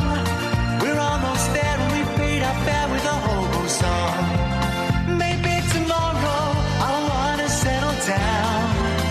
Until tomorrow, I'll just keep moving on. So if you wanna join me for a while, just grab your hat, come travel light, that's hobo style. Maybe tomorrow I'll find what I call home. Until tomorrow, you know I'm free to roll. Call 08459 455 555. BBC Three Counties Radio. It's really a very, very poor excuse for a show this morning. But what would you put on your toast? Hey, it'll be on the Mark Forrest show tonight, guys. I guarantee it. This tree in a shopping centre in Milton Keynes, we're giving it extensive coverage. And I genuinely... I don't know the mood of the nation. Are you bothered by this tree? I saw it on Twitter last night, and it was one of those stories I went, what? Really? Who cares about that? But then sometimes people do care about these weird little things. Who knew that building a shopping centre around a large ancient oak tree would kill it? You're making me very uncomfortable. Why? Because you've got a stiff neck. And so you're uncomfortable. You're twisting your whole body to address me, and I'd rather you didn't. Why? It just makes me... Is it this? It's one of them. It's just... It makes me... It just... You're uncomfortable. Gosh, my suffering makes you uncomfortable. I mean, I tried to fix it earlier on by giving it a rub, and you wouldn't let me touch it. Yeah, and then again, Wouldn't let me touch it. That was so awkward. I know it was awkward. That was so awkward. Dealey you had went to on go the out end for a cigarette. You did, didn't you, Just? What's that, boss? Okay, mate. Thanks. It's a poor excuse for a show this morning, Justin. Mm-hmm. Which is why we've come to hang you. on a minute. What's wrong, mate? I'm just a little bit emotional. What's wrong, fella? Something's coming up, and it's made me feel just a little bit upset. Sometimes when I go out onto the streets, I can't predict what's going to happen, and some things do genuinely upset me. Is it this package we're about to play, mate? It is, yeah. Should we get straight into it then? Well, I mean, you've been talking about toast this morning. Yes, we what do you have. like on your toast? Yes, we have. It starts off all very calm, very nice, Yeah. and then it takes a really, really dark twist. The toast conversation? Yeah, a toast It goes conversation. dark? It goes Oh, dark, mate. and I think off the back of this, I think you're going to go with this. I think you're going to put this out on the phones and probably get people's advice, but also get people's stories on how they turn their lives around, how they turn their relationships around. Are you ready for this? Well, are you sure you want us to play it? Because if it's too emotional, Justin, No, I think it's emotional. I'll play the Lost Islands theme or something. No, but I think people, well, some people out there will be able to relate to this. You ready? Yeah. Madam, what do you have on your toast? Normally just butter. Don't fancy any of my special beans I've got at home? No, if I'm on holiday I might have marmalade, but You push the boat out when you go abroad? I do. No, that's just for breakfast, but I don't really have toast at any other time. What do you think about people who have fish on toast? No, it wouldn't be my favourite, I'm afraid, no. Do those people sicken you? No, they don't sicken me. Everybody's got their own favourites. My husband likes melted cheese on toast with onions, but that's what he likes. So. Smelly guy. Yes, exactly. So, what do you think about people who have fish on toast? It's not. It's good. You know, fish is good. Fish is very, very good. Fish is good. Because fish, not too much fat, you know. Not too much what, sorry? Fat. From Iain Lee's show, you got your headphones in there. What are you listening to? Podcasts. What, Iain Lee's podcast? No, sorry. Oh, which one? Star Wars podcast. Wow. Seriously? Yep. What do you like on your toast? Jam. Not too fussed, me.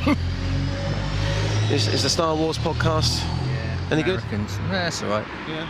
Not really ticking all the boxes for you, is it? You don't look that entertained by it. No. Got grief off my wife this morning, so... For what? Listening to Star Wars podcasts? Yeah. Come on, are you serious? Yeah. I should be thinking about the family instead of my hobbies. Well, have you got a message for her now? I'm sorry. Your relationship is being ruined by Star Wars, and this is genuine. Yeah. She feels I need to grow up. How old are you? 32. This obsession, how long has it been going on for? About 20 years. It's part of me, it's what I've grown up with. You can't give it up, can you? No. It's like an addiction. If your wife said to you, when you get home later on, it's Star Wars or me, I know you're upset this morning, but what are you going to do about it? I'm going to have to say family. I just have to try my best. It's like any type of addiction, you have to try and... You can't stay away though, can you? I know, but you have to try for the sake of family. Thanks very much. Take care.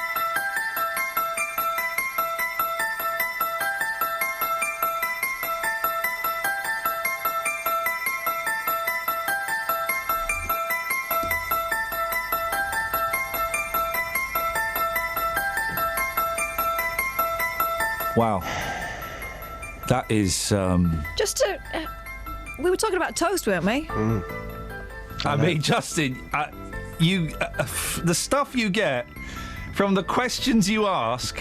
He was genuinely in a lot of pain. He'd had a row that morning, had he? No, he had. The row was this morning. His wife had said to him, listen, our relationship was going nowhere and it's over unless you can give this up. He was at the bus stop getting his fix this morning, listening to a Star Wars podcast. He's got to deal with this when he gets in later on. But as you heard there, it's a part of him. It's an addiction. He needs help. Well, it is an addiction. And what's insane, and I can identify this, I've had similar arguments with my wife about the monkeys, which is why when I buy stuff from eBay, I get it sent here, not home. But what's incredible is his wife that morning has said he needs to pay more attention to the family and stop indulging in Star Wars. Yep. And yet there he was listening to Star Wars at the bus stop. Exactly. A few minutes later, here is a man who needs help. I just think, sometimes when you go out into the street, I thought this morning it was going to be a laugh talking about toast. Yeah. That's what it's turned into. A man whose marriage is potentially over unless he gives up his hobby. It's incredible. Okay. So his relationship is toast. Addiction works that way, though, doesn't it? If you start talking about and putting pressure on it, then he's going to... It's like when someone says, stop smoking, Justin. Yeah. Stop smoking. What are you immediately thinking? He goes and has a growler. Yeah. Okay. I don't know how to put... I'm genuinely stunned by that. Yep. I don't know how to put it out to the public. I think what does your wife get annoyed about that she should just get over? I don't... Well, I think there's two things here. Wives do it as well, No, but maybe there's not two as much. It's not about collecting stuff. First of all, guys, have we got anybody else out there whose relationship has been affected by Star Wars? A bit like this man. Have they got advice for Hang this on a man? minute. Okay, I've regained my composure. Anybody's relationship been affected by Star Wars? Yeah, because that's what's happening on the streets this morning. But also hobbies that have damaged your relationship. A bit like you were Boom, I talking can about give the you monkeys. two. Go on. Football and cricket. Yeah, you see. Football and cricket are the bane of my life.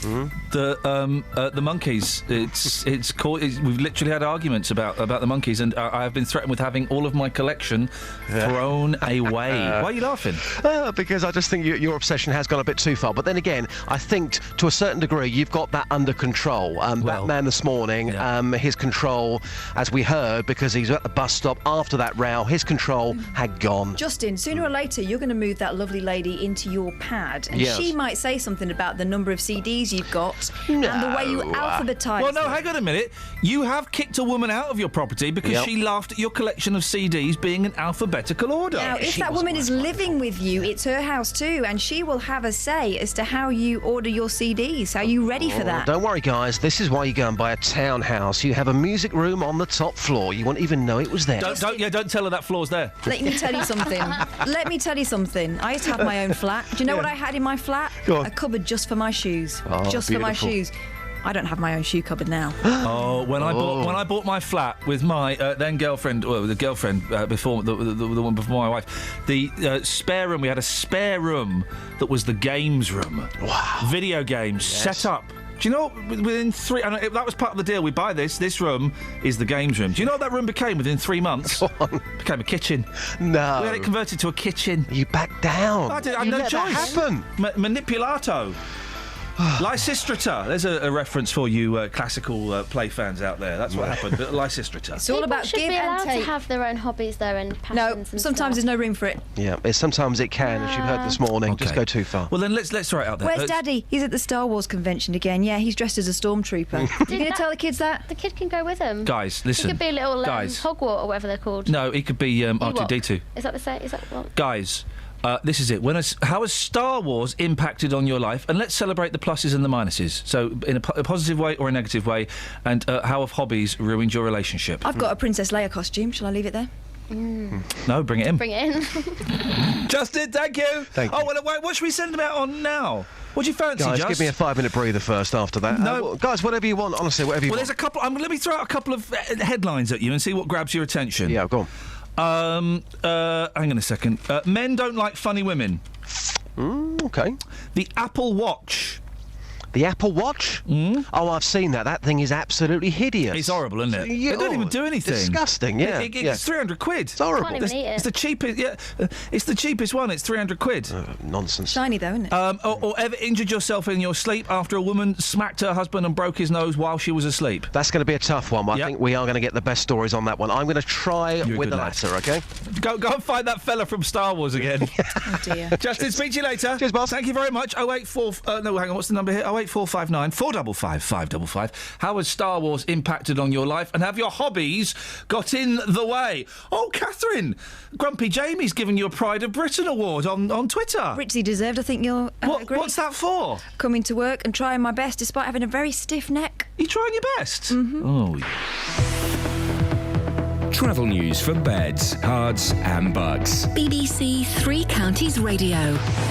On the M1 towards London, there are delays from junction 11 for Dunstable Road to junction 9 for Redbourne because of an accident. It's on the hard shoulder, but it's still very slow past the scene. On the A1M southbound, it's slow from junction 1 for the M25, from junction 3 for St Albans, southbound, and that's because of on the A1 southbound, there's a lorry broken down on the entry slip road at junction 23 for the M25 at St Albans. In Hitchin on Moormead Hill, that's looking very slow on the speed sensors between Carter's Lane and Purton Road, and in High Wycombe on the A404 Marlow Hill, that's looking very busy as well on the speed sensors. On the train departure boards, though, no major delays showing up at the moment. Samantha Breff, BBC Three Counties Radio. Thank you, Sammy. Genuinely very moved by that gentleman's story. Poor fella. Good luck to him. 7:46. It's Tuesday, the 10th of March. I'm Iain Lee. These are your headlines on BBC Three Counties Radio.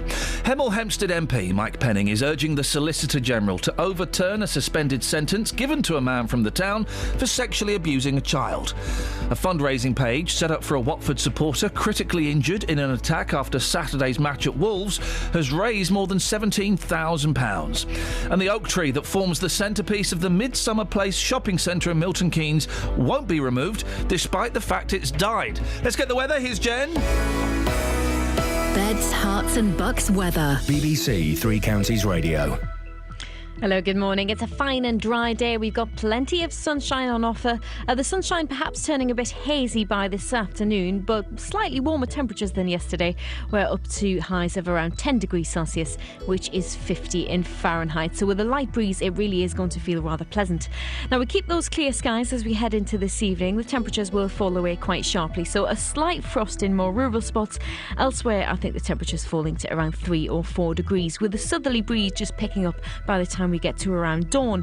For Wednesday, though, it's a bright start to the morning, but through the day a weather front moves in from the west, and that's going to gradually turn things a bit cloudier, a bit breezier, and it will bring some outbreaks of rain, but not until after dark. I think through most of Wednesday we will get away with a dry day. Temperatures tomorrow up to a high of between 9 and 11 degrees.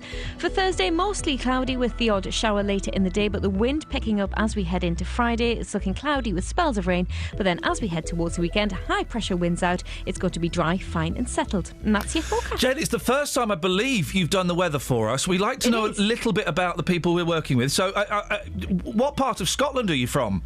What part of Scotland? Newcastle. Really? Yes, I'm a Geordie. Oh, blimey. I can... Well, we've learnt something new, Jen. Thank you. I could have sworn that was a Scotch accent. If you've missed any of the programmes here on BBC Three Counties Radio, you've missed things like this. It starts off with going to a needle exchange and there's support workers in there. In that treatment centre, it still hadn't got to the nub of the problem. It hadn't, no. But there is a way you can hear it all again. Lee from Luton began drinking at the age of 12. I'd wake up in the morning, the first thing on my mind would be a drink. bbc.co.uk/Three Counties Radio. My dad came to see me on that prison sentence and he told me he was dying of terminal cancer and he wanted to make things right before he died. He took me back into his home. He done his best and the bottom line was I still couldn't stop using drugs. Allowing you to listen to what you missed. bbc.co.uk/Three Counties Radio. I don't particularly want to dwell on this story, but a property tycoon has been ordered by a judge to pay his wife £72.3 million in a divorce deal. He didn't want to pay her anything, did he? The gentleman's name? Randy Work. Oh. It's Randy Work if you can get it. Yeah, Kels? Yep. It's Randy Work if you can get it. There was a gentleman. She got £79 million worth. There was a gentleman in America, and he worked for the government. I can't remember what he did. It was like it was an envoy, Randy Bumgardner. But Randy doesn't mean Randy in America, does it? No. They would have no. But still. I mean, you think it would have. It's like, does Slash know what his name means? I mean, he was born. He lived in Milton Keynes, didn't he? Yeah. And you'd think he would know. Maybe he does know. But Randy Work. It's Randy Work if you can get it. His wife was called Mandy. No. Randy and Mandy. Come on, guys. You're having a laugh. I like couples' names that match. 08459 455 555 is the telephone number. The Mirror have they've compiled a list of things, and the amount of things that we use in our lifetime. I like things like this. Cheese. Now this is wrong. Why do we need to know this? Believe it or not, we put away 10 kilograms of the yellow stuff, cheese, every year. Or 610 kilograms in a lifetime. I dispute that. Me and Scoynes could get through 610 grams in a week. Which meant that I didn't get hardly any. You weren't enjoying. We went to a cheese restaurant with Catherine. Me and Scoynes. Yeah, look in. It was like you weren't invited, Kelly. It was grown-ups. Grown-ups only. Invite me or Dealey, who are massive cheese lovers. It was grown-ups only. But Catherine embarrassed us all by not indulging. Well, I did, but I mean, really, they were like words from our. Here we go. This is a good one. He said, knowing that he's got to fill for the 9 minutes as a guest has dropped out. Go on. From our first mutterings to our final farewells, it's estimated we use... Have a guess how many words we use in a lifetime. Well, triple it, that's my figure. Sorry? Triple it and it's my figure. Well, that doesn't even mean... How many words? I talk a lot more than everyone else. All right, I'm I know. using up a lot of other people's words. Kelly, have a guess how many words we used. 65 billion. Idiot. Have a guess, Catherine. About a gazillion. Right, you're idiots. 123 million. That was close. And we swear up to 408,000 times. Yeah, Again, a morning. Who's counting this? Well, I'm guessing it's Rod McPhee who's written this story. I think it's that guy from Sesame Street. One crazy bat. Holidays? Think you never go away? Yes, we do, it says here. Yes, we do. During the average life, we take almost 60 holidays. Why are people telling us this? Here we go. This is a good one. Why did they compile it? Though we'll end up living on average no more than 63 miles from where we're born, I live 6 miles from where I was born. Isn't that nuts? Live a mile. We will go through 8 different houses. I've been through loads more than that. You had 2 though, didn't you? Yeah, for legal reasons. Eggs. How many eggs do you eat a year? 3. 368. Right, split the difference. It's 183. Wind. With all those beans and eggs consumed, it's no wonder we're a flatulent species. Oh. Most humans pass an eye-watering 36,000 litres of gas. Yeah, a morning. Litres? Yeah, you measure gas in liquid measurements. Everyone knows that. Well, revolting. My boys, you should do anyway. They've not learnt the control functions that a lot of us have. Oh dear.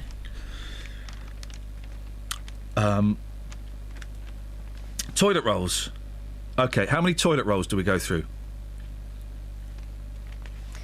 I don't know, but Guys, no one replaces them. I haven't got a guest. I'm doing literally the best I can do. No one replaces with a them. guest that's I'm giving you dropped that. I'm giving you that. He says, she says thing. No one replaces him in my house apart from me. Literally haven't got a guest. I'm literally feeling the best I can, guys. Yeah, who's this? 4,239. Here we go. The loo roll. Should it be hanging at the... Should the drop down be hanging at the back or at the front? Front. No, back. No, come on. Back. This is why both our marriages to each other have failed and ended in acrimonious divorce. Not the only reason. The primary reason, and also because of the way I say primary. Yeah. Can you stop saying it? The primary reason... Can you just stop saying it? ...is the toilet. It's not the primary reason. It is the primary reason. Jim's on the line. Morning, Jim. Morning. What you got for us, boss? A guest has dropped out, Jim. I'm doing my best at filling. It just turns out there's not a lot in the papers this morning. No. So that's why it's a bit dull.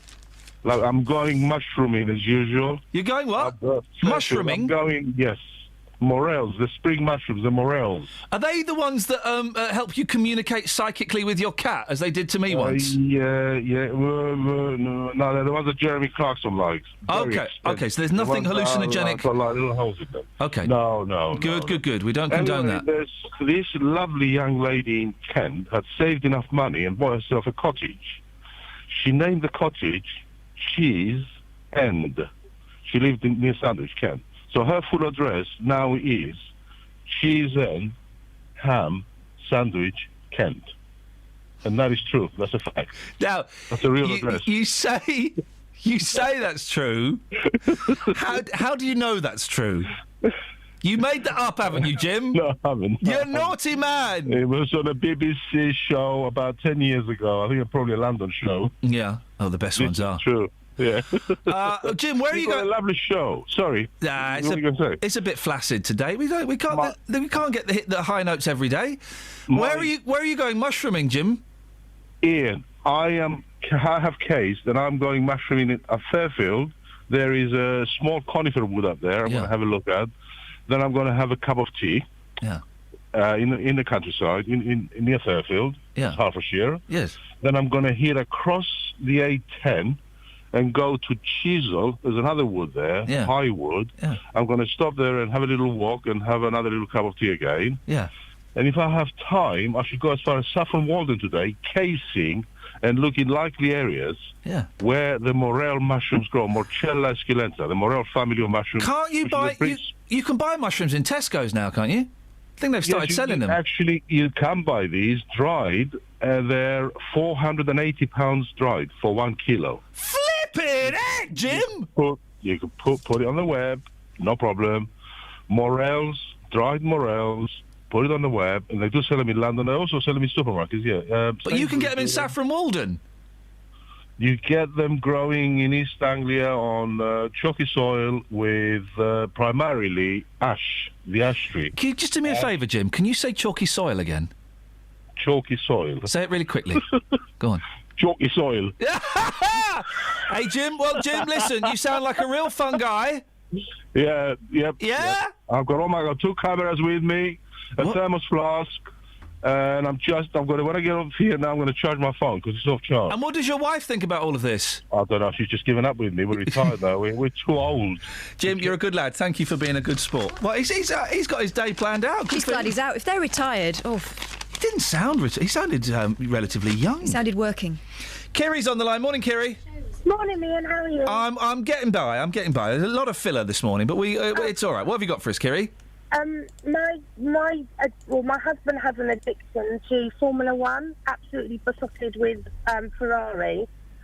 Nick Ferrari. It's the second time he's been mentioned. When we'd been married 10 years, in his wisdom, he decided for our 10th wedding anniversary, he decided to go with some friends to one of the Grand Prix in Italy. Was not impressed, so when he came back there were 2 kittens running around the house. Whoa! He wasn't very impressed with that, I have to say. Hang on, he went to Italy to the Grand Prix for your wedding anniversary and left you at home? Yeah, I had a party with all my friends, with all my girlfriends. Yeah, and then it's funny though, since then he's been there every single wedding anniversary since. Yeah, he doesn't want any more pets turning up, that's why. He's worried you're going to get more pets. And talking about pets, I enjoyed watching you last night on the show, on your cat show. Cats, they had to change the name because it was Cats Do the Funniest Things, but then ITV threatened to sue. What was it? I can't remember what it was called last night. Oh, I didn't take notice of that. Cats will make you laugh. Watch this cat as it tries to jump from a car to the roof of a building and fails. It was that, wasn't it? I have to say, you were very good. We were very impressed. Kerry, you're very, very kind. Thank you very much indeed. That's the one where they told you, could you try it again without the sarcasm? I've been too sarcastic. Hey, we went to the pet shop yesterday to get some presents for my cat's birthday. Whoa. She's 15. Fair enough. And the boys were selling live locusts there. For the snakes. And the boys were going, and they're only £1. And I was so tempted to buy the boys some live locusts. I didn't. Put them in with the stickies. Well, I was going to put them in my wife's bed. That'll have taught her a lesson. Travel news for beds, cards and bucks. BBC Three Counties Radio. On the M1 southbound, we're just hearing that a second accident that's happened at junction 10 for the M1 Luton Airport Spur Road. That's causing, well, there are already delays from junction 11 for Dunstable Road, so that will cause that to get even busier. On the junction 9 for Redbourne, there's been an accident that's on the hard shoulder, so it was already looking very slow from junction 11. Looking at the M40 towards London, it's very slow from junction 2 for Beaconsfield towards junction 1A for the M25. And on the A1M southbound, it's very slow from junction 3 for St Albans to the M25 because of a breakdown on the entry slip road at junction 23 at the A1. On the trains departure boards, no reports of any problems at the moment. Samantha Bruff, BBC Three Counties Radio. Thank you, Sammy. Excellently done. Local and vocal across beds, hearts and bucks. This is BBC Three Counties Radio.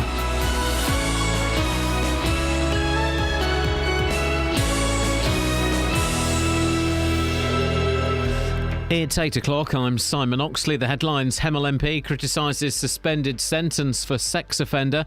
Online fund for Watford fan tops £17,000. And unions claim Lister Hospital staff will have pay cut. BBC Three Counties Radio. Hemel Hempstead MP Mike Penning is urging the Solicitor General to overturn a suspended sentence given to a man from the town for sexually abusing a child. The 19-year-old man pleaded guilty to 2 counts of sexual activity with an 8-year-old boy.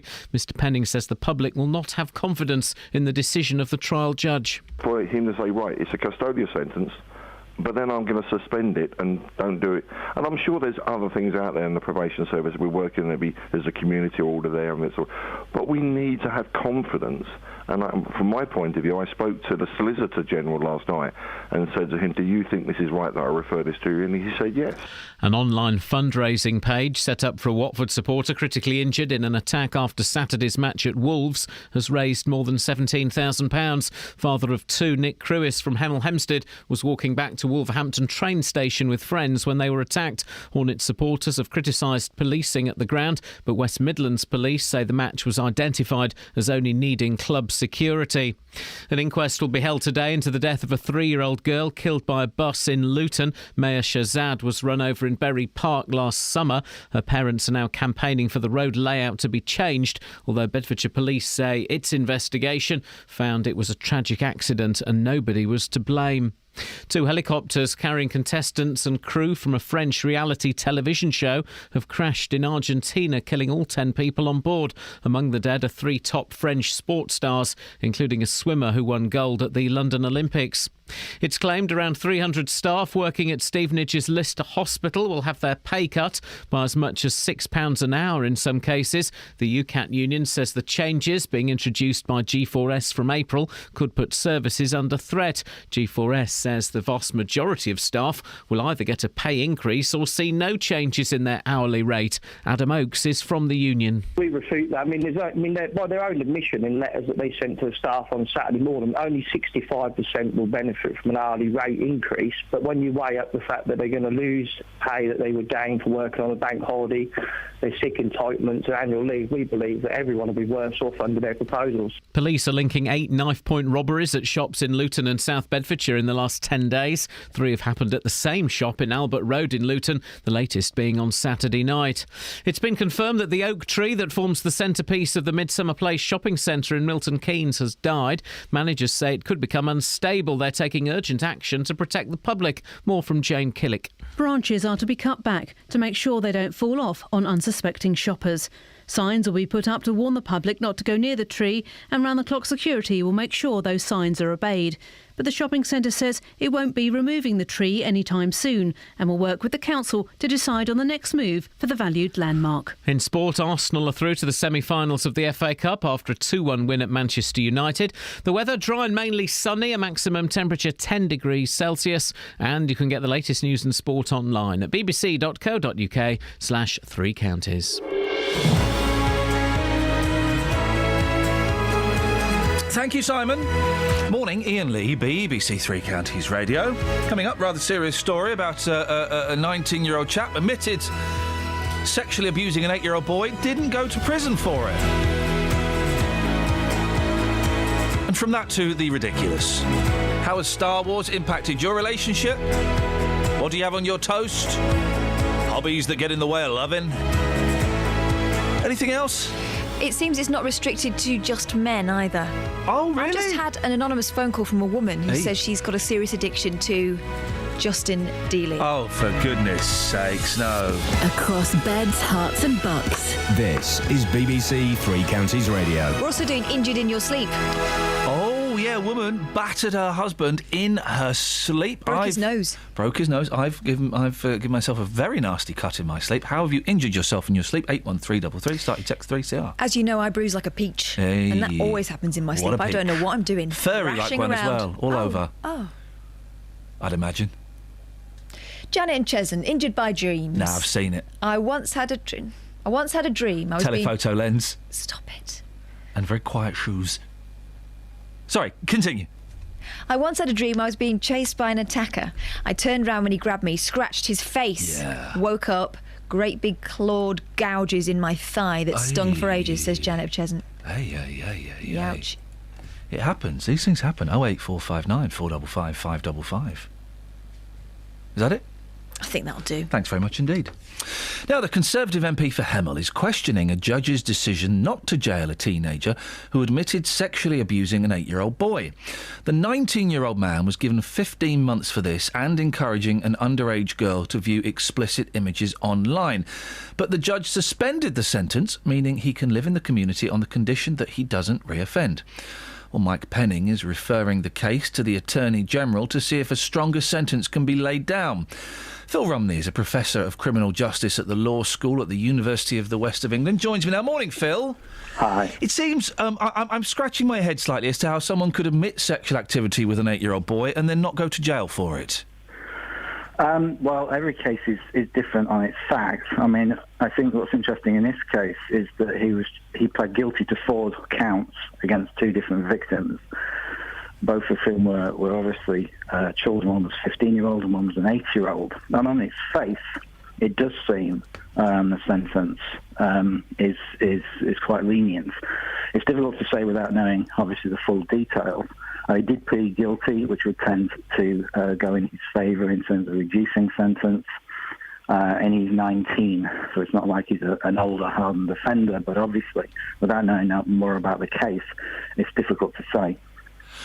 Why would a judge decide that a suspended sentence is more appropriate? What kind of factors would he take into consideration? Well, the big factors, for example, acknowledging guilt is very important because, of course, if someone pleads guilty, that means the children don't have to give evidence during the trial. They would take into account any kind of psychological assessments or psychiatric assessments in terms of pre-sentencing reports, in terms of the danger that this 19-year-old might pose to the community. Obviously, if he was just to be a very, very serious offender, it's much more likely that he would be sentenced to imprisonment and he would actually serve that time rather than having a suspended sentence. Is there pressure? We often hear, don't we, Phil, that prisons are overcrowded. Is there pressure or encouragement towards judges to not send people to prison if at all possible?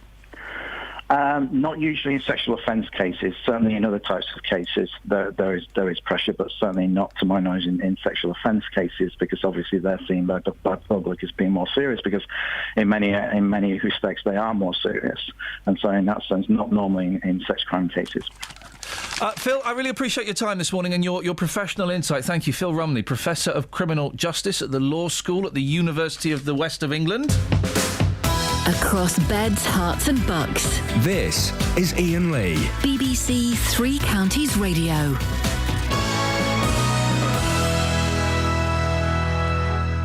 So, have we got any texts, Catherine? Yeah. While I try and find On a copy of the toast, Janet Sun? likes breakfast, marmalade or scrambled eggs or beans. Oh, beans on toast with a lot of butter and then the beans on toast. Cheese. Sprinkled. I like mixing curry powder with my beans as well. Do you? Curry beans. What are you messing with that for? Spicy. Lunch, scrambled eggs or baked beans or herring roes or sardines. Oh, she goes fishy. No, mate, you don't put fish on toast. That is messed up. Supper, anchovy paste or cheese. Do you remember? You won't remember this, Kelly, because they probably made it illegal by the time you were a child. Catherine, you'll remember because you're old, you're common, and you're northern. I'm 2 of those things. Oh. The little jars of fish paste you get. Chippums, yeah. And did you get, they were like stickers or something? I remember there being kind of a sticker on there, or there was something. I seem to remember collecting the lids of fish paste jars, and they were tiny, weren't they? Yeah, little round ones, and they used to pop, didn't they? Yeah, sorry? We had Nintendos. You see? We also used to collect the little tops off Smarties because they had different Letters on, yeah. You collect all the alphabet, isn't it? Yeah. Wow, it's really boring in the 20s. It was boring in the olden days. It was boring. Do you want to see my phone in for another day? Tell you what I did used to collect, and thankfully I gave it up before it could become an impediment to a relationship. Yeah. Tea cards. What? Tea cards. Aye. Do you remember the little, you'd get themes? Yeah. Well, my granddad used to work at Brook Bond and used to just nick them in bulk, so I had all the collection straight away. Great story. Made me very popular. 08459. Any more texts? Yes, but I mean... Watch me feel like a mother. Here we go, ladies and gentlemen. Road to L. You see what they've done there? That's clever, isn't it? Car flop Jan, Catherine mentioned this earlier on, car flop Jan is driven mad. And then there's a picture of her leaning out of her car, trying to rip up her L plate. You can't rip those things up. They are tough. She's had 250 lessons, failed 4 tests, driven 9,000 miles in 14 years. It's cost her £5,000. Give up. She could have spent that money on cabs and still be quids in. I don't think people who drive as badly as this woman obviously does should be allowed to... There should be, like, what should the limit be? 3 driving tests, I think? 3 driving tests, and then wallop, you're out. Learner Janine Mars says she is Britain's worst driver. She's proud of this. After 14 years of lessons without passing her test. 08459 455 555, by the way. The building site manager, 31... has spent at least £5,000 and is on her 5th instructor and has covered more than 9,000 miles. She shouldn't be allowed to drive at all, this woman. After 4 test failures, she admits, driving doesn't come naturally. Janine of Chatham, Kent, that's the place to avoid, said, what? I can't quite master using both legs and hands at different times. I've had the same problem for 14 years. Well, she should get an automatic then, shouldn't she? Or a bike. The last time I tried to get an instructor, nobody would take me because they know how bad I am. It's as if I've been blacklisted. But Janine, who has never had a crash, has vowed to continue, saying, I've invested too much time to stop. This woman is nuts. Honestly, I think you fail 3 times, out of town. No. There are too many. Hey, Clarkson said something in the week, and I don't normally agree with Clarkson. I do think he's one of Britain's most talented performers, although I don't like him. He's very talented, and he's excellent at what he does. And he said 2 things. One, he said that only nut jobs that want to stab you use the bus. I can kind of see some logic in that. The night bus? No, he meant any old bus. Oh. He also said we should make the driving test harder. And I think there's something in that. There are too many people driving...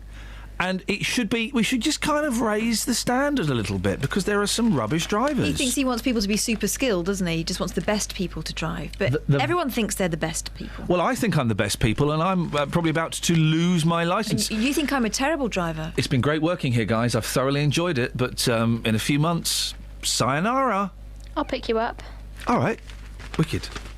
I live in Blackpool. That's fine. You ever been to Blackpool? Yep. Man, awful. What a place. It's like going back to the 1950s. And people live there, but miserable people live there. And the only thing to do in Blackpool is to drive along is it the promenade? The prom, yeah. The prom. There is no brass band going tiddly on pom pom. And it's just, it's a tacky, soulless place. You've never been to Crazy Girls? It's a really good drag pub. Oh, flipping it. It just sounds... excellent. I mean, sometimes you can't see the join. It sounds absolutely awful. I watched this thing, Ross Kemp, right? Ross Kemp and the Ladyboys. No. He's doing Ladyboys. He went to the seaside towns. Yeah. That's where people are being shunted to when councils cannot afford to keep them anymore. Yeah. So that's why they're becoming really, really broken down. Ross Kemp goes bang on gangs.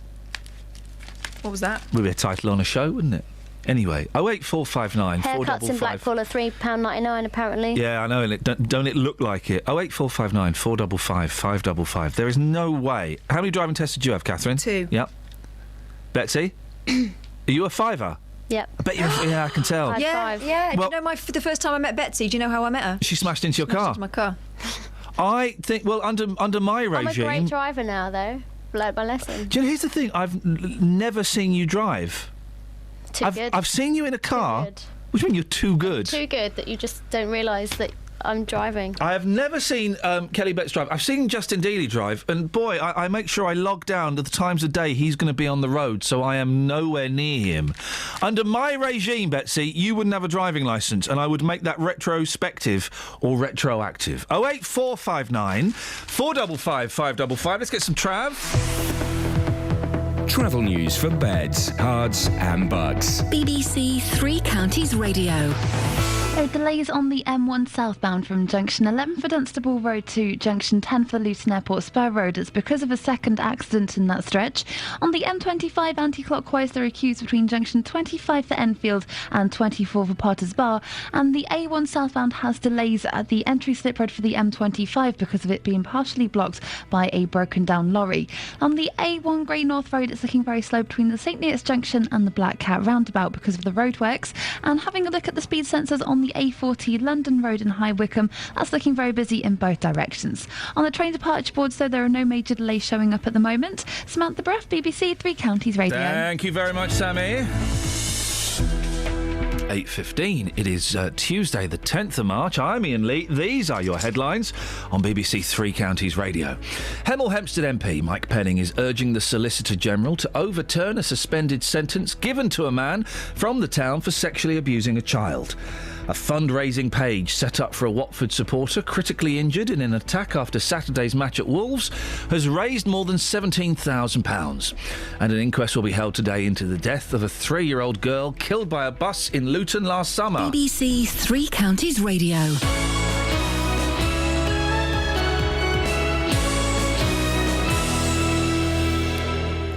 Here comes a beacon in the mist of filling. Oh. The whole show's been filling. Not the whole show. This is a bit rude to some of the people we've had on. We've had some excellent people on, and then we've had some excellent people not come on, and then we've... one of those days. And there's nothing in the papers either. Oh. It's very dry paper. You know, sometimes you get that. Sometimes you get floods of stuff. We found one thing. What have you found? Today. We're doing it for the phone-in. Oh, yeah. And I'm sensing that if anyone's going to have an opinion, it'll be you. Go on then, let's hear the piece. Why do you think so many parents today seem unable to control their children?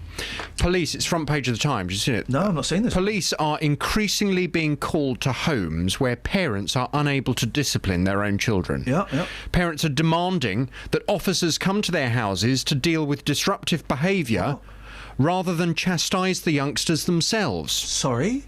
In many cases, parents have been unable to cope with bad behaviour, including incidents as apparently minor as a fight over a TV remote control. Oh, no. Well, from 9 this morning, I'd like your that's got me reaction to this. angry. I know, I thought it would. That's a good one. That is a good one. Why do you think so many parents today seem unable to control their children? We've been having a debate upstairs, and I think this is where I'm not sure whether you and I might disagree. You want to smack them?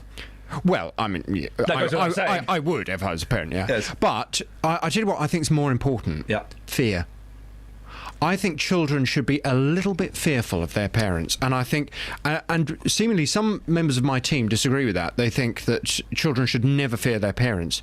I still, to this day, am a little bit fearful of my dad. There's a tone to his voice that, if he uses it, I think, oh my God, I've overstepped the mark here. Yep. He's going to go mad in a minute. Yep. He's a bit scary. He can be a bit scary. That doesn't mean that we don't get on very well. It doesn't mean that we don't have a good relationship. But it does mean I am, to this day, a little bit afraid. And isn't that necessary when you're parenting children? I would suggest respect more than fear. Yeah, but the two can kind of be a bit interlinked, can't they? The two can be, but I don't think they necessarily need to. The fear thing is an interesting thing. I don't agree with it, but I can see its merits. It's tough to get the right side of fear, though. I was afraid of my dad, but I think he was too... Not he never used to beat me or anything. He gave me a wallop a few times, but it was the wrong side of fear. But if we're getting to a stage now where children have such little respect and such a lack of fear for their parents that their parents are left with no resort but to phone the police. Oh, that's just bad. That's just idiot it's parents. Ridiculous. Idiot parents. You have a fight with the TV controller. You give them three options. You give them three chances. Give it back to me. Give it back to me. Give it back to me. The TV's going in the garage. TV goes in the garage, but then everyone suffers. Well, no, we have peace. No, who suffers? TV goes in the garage. Yeah, but you might be watching it as an adult. When the kids go to bed, the TV comes back out again.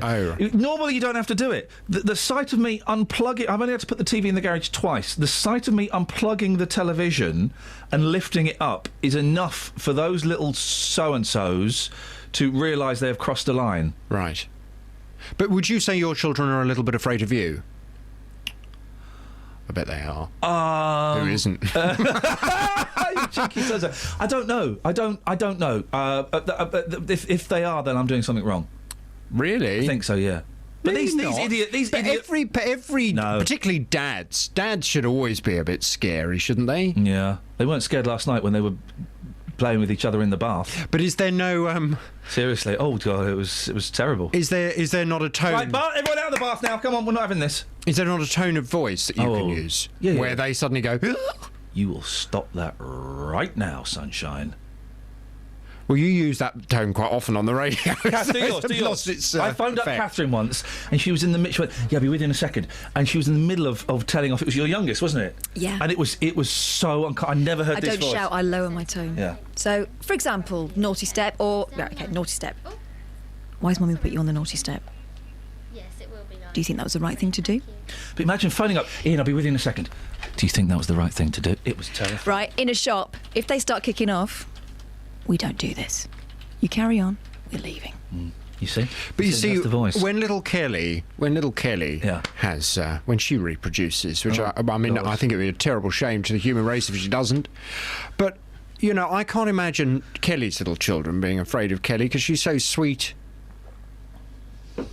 I mean, isn't she? I'm not opening her microphone because she'll say something inappropriate. She is actually putting her hand over her mouth. Yeah. But she's such an adorable... Oh, would you do that, would you? She'd have to reach up and slap them. From the age of 6 months, they'll be bigger than she is. Karate chop them in the So windpipe. what is your question this morning? What are you asking? From 9 this morning, here's what I want us to debate. Why do you think so many parents today seem unable to control their children? Your advice, particularly those of you that are parents, maybe your kids have grown up now. What do you think is the problem? Why are so many parents unable to control their children today? 08459 455 555. Monday Night Sport is a sports programme unlike any other. I love going somewhere where the sport takes place. Go to the judo club in Aylesbury where he almost got strangled to death. He was just about to get flung in the air and crashed to the floor. Oh! Yes, it is about sport, but it's also about us two having a bit of a giggle at the same time. Anywhere on the green, he's got one over on Lucy, the US Open competitor. Oh, it's... I think we can see that. We've had some great ones. I thought the wakeboarding was just tremendous. Yeah. That is so far out of our comfort zone. I don't quite know how I fell off, but I think it was something to do with the balance. And, of course, you can see all the videos on our YouTube channel, youtube.com/BBC3CR. Three Counties Sport on BBC Three Counties Radio. Bianca raises an interesting point. What do you like on your toast? I'm a toast enthusiast. Hot sauce on toast is delicious. I like sweet chilli dipping sauce on everything. I like that stuff, but not on toast. Come on. On toast, on jacket potato. I can get through a whole bottle in 2 sittings, and that's me being patient. I love it. Just pour that stuff on everything. Chips, jacket potato. I've even had it on a roast dinner before. You're going to burn your taste buds off. I don't care. Who cares about taste buds? Taste buds are for losers. Sweet chilli dipping sauce. It's not that hot, sweet chilli dipping sauce. It's sweet. No, but it's pungent, though, isn't it? Huh? I love that. It's good, isn't it? Oh, I could eat it anywhere. Any time, any place. That's Bianco. Is that right? Now, it's claimed plans to reduce pay and working conditions for up to 300 G4S workers at Stevenage's Lister Hospital could threaten services. The UCAT union says some workers, including cleaners, could see their pay cut by almost £6 an hour. We can speak now to Caroline Malloy, who's from the publishing website Our NHS. Morning, Caroline. Good morning. G4S's involvement with the NHS, some say it's controversial. What are your thoughts on it? Well, I think G4S is quite a controversial company in many ways. People will probably remember the scandal over its provision of the Olympics, where it was found not to have trained staff properly and the Army had to step in at the last minute. It was one of the companies last year which was found to be overcharging the taxpayer for tagging prisoners, including tagging some prisoners who'd actually died. So, they have a history of controversy, and I'm afraid of a fairly cavalier attitude to their staff welfare, I think it would be fair to say, and that's very worrying when we think about the importance of the staff working. Well, I was surprised to see G4S in this story. What services do they provide to the NHS? Well, people would be surprised to know this because one of the problems with outsourcing is it's often very secretive. So if you ask in Parliament, when I did my research, where are G4S in the NHS, they'll actually be very reluctant to tell you. But it turns out that G4S in a wide range of health services. I mean, they provide cleaning, portering, catering, these sort of services in a lot of hospitals across the country. They're also doing things like in private finance initiative schemes in hospitals, running non-emergency ambulances, and there's been some horrendous stories there, including patients dying because staff weren't properly trained. That was an inquest found that. And they provide things like mental health, forensic services, drug and alcohol services, a growing range of stuff. I mean, they've actually, we probably think of G4S more as doing sort of security guards and that kind of thing. That's where they came from. But they've actually told their investors recently that it's a deliberate strategy of theirs to move into healthcare because that is, I think they said it was more profitable than the vanilla services that they have provided in the past. The hospital has to take some responsibility, didn't they? We approached them and they said, it's not really anything to do with us. Go and speak to G4S. But they are outsourcing to G4S. So these changes in pay, these cuts in pay, the hospital is partly responsible for that, aren't they? Well, that's right, and I think you put your finger on it, really. One of the huge problems with outsourcing, and the reason why I've become very concerned about it, is because it makes it very hard, as you found, for anyone to be held accountable. If there are problems, whether it's at the outset with staff complaining that their pay is being cut to a level that they can't live on, or if it's problems further on down the line, at each stage you get this kind of finger pointing with the contractor saying, no, it's the hospital, they're the ones who specified the contract, and the hospital saying no, it's the contractor, and us, the public, are left kind of in the dark really about who's really responsible, and that's a big part of the problem. But of course that's the whole point of the outsourcing model really, is it makes it easier for hospitals to kind of wash their hands, forgive the pun in this case, but to wash their hands of their responsibilities to making sure that the service is properly provided. The NHS is struggling. It's leaking money. I suppose it could be argued that any savings could be appreciated, and these workers will still be getting more than the minimum wage. Well, I mean, they have to get more than the minimum wage, otherwise the company would be breaking the law. But I think, the trouble with cleaning, as people will know, in the private sector, is that it's so poorly paid that people are often, I've spoken to many cleaners in the past who are holding down 2 or 3 jobs because that's the only way they can support their families. Now, it's one thing if you're doing that in an office, but I think we could all appreciate that, our hospitals need to be better. It's more important that they're cleaned properly. And I think in terms of saving money, that's quite questionable. As I say, these contracts tend to be wrapped up in secret. I mean, I don't know in this specific contract, but typically with these contracts, we do not actually know how much the contract is for. We don't know if standards are specified or what standards are specified, so we don't really know if we're getting the same level of service. And we tend not to know what the penalty for failure is either, what happens if it all goes wrong. This is all wrapped up in secrecy. So, and when things do go wrong, what quite often happens, and Stevenage Hospital had an example of this recently with the Clinic Centre, which had some terrible failings and had to be handed over, but actually the NHS had to pay to buy its way out of the contract. And that, I'm afraid, is fairly par for the course. Caroline, I appreciate your thoughts this morning. Thank you. Caroline Malloy from the publishing website Our NHS. On FM, AM, online and digital radio. This is Iain Lee. On BBC Three Counties Radio.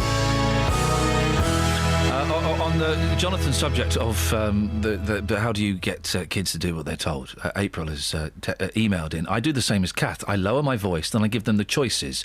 Minimum 2, but always one which makes life easy for them, and they come round to my way of thinking. Then I make them choose. That way they are empowered. I do this with everyone when I'm annoyed. People know quiet April is dangerous April. Once, a distant relative decided to argue with me, and I gave them a choice. When I retold the story to my mother, she said, "Did you go quiet April and give them a choice?" "Yes," I replied. "Oh dear," she said. "I guess you're not talking to them now." Travel news for beds, cards and bugs. BBC Three Counties Radio. On the M1 southbound, there are delays through junction 10 for the Luton Airport Spur Road to junction 9 for Redbourne because of two separate accidents. On the M25 anti-clockwise, there are mile-long queues between junction 25 for Enfield and 24 for Potters Bar. And on the A1M southbound, it's very slow from junction 3 for St Albans to junction 1 for the M25, and that's because of the entry slip road there at the M25 from the A1 being partially blocked by a broken down lorry. On the A1 Great North Road, it's very slow through the roadworks at the Black Cat roundabout with queues from the St Neots junction and from Tempsford. On the train departure boards, though, there are no major delays showing up there at the moment. Samantha Bruff, BBC Three Counties Radio. Across beds, hearts and bugs. This is BBC Three Counties Radio.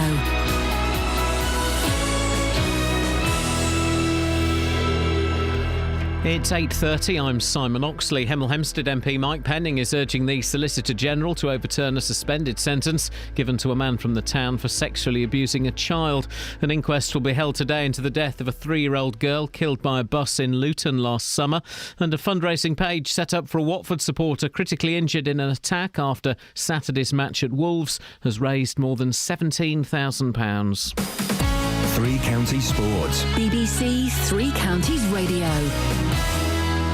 Arsenal are through to the semi-finals of the FA Cup after a 2-1 win at Manchester United. The winning goal came from former United striker Danny Welbeck. It's one of the moments I never thought I'd be doing, and obviously it's a FA Cup tie and you want to get to the next round, and kept making runs all night trying to get in behind and trying to get a goal, and when the opportunity arrived I was quite sharp to it, and I made it, just touched it past David and started it in. And Arsenal's reward is a semi-final against Bradford or Reading. In the other semi-final, Aston Villa will face either Liverpool or Blackburn. Milton Keynes Dons loan signing George Williams has been ruled out for the rest of the season at least after suffering a serious knee injury in last week's defeat by Chesterfield. The Fulham player who started his career with the Dons had only recently arrived back at Stadium MK. In the Southern League Premier last night, Hitchin drew 0-0 at Redditch. Tonight, Biggleswade hosts Poole. In Conference South, Bishop Stortford are at home to Staines. In racing, the Cheltenham Festival starts today. It's the final festival for champion jockey AP McCoy, and he rides Jezkey in today's feature race, the champion hurdle at 3:20. More from Cornelius Lysett. Jezkey, one of 5 mounts this afternoon for AP McCoy, is owned by the champion jockey's principal employer, the businessman JP McManus, and trained in Ireland by Jesse Harrington. Though the horse is the reigning champion hurdler, it's unbeaten Forgine, also Irish trained by Willie Mullins, and the mount of Ruby Wolves, the festival's winning most jockey, who's all the rage. While the new one, a luckless third in 2014, is the major British hope. As well as Forgine, Willie Mullins, who also saddles the very much in-form veteran and 2-time winner Hurricane Fly in the race, has the favourites for 3 other big prizes today as well. And at the Cricket World Cup, India have beaten Ireland by 8 wickets, reaching 260 for 2, with over 13 overs to spare. BBC Three Counties News and Sport. The next full bulletin is at 9. 1, 2, 3, 4, 5, 6, 7, 8, Schlemiel, Schlemazel, Haas and Vamp Incorporated.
So, last 30 minutes of the show.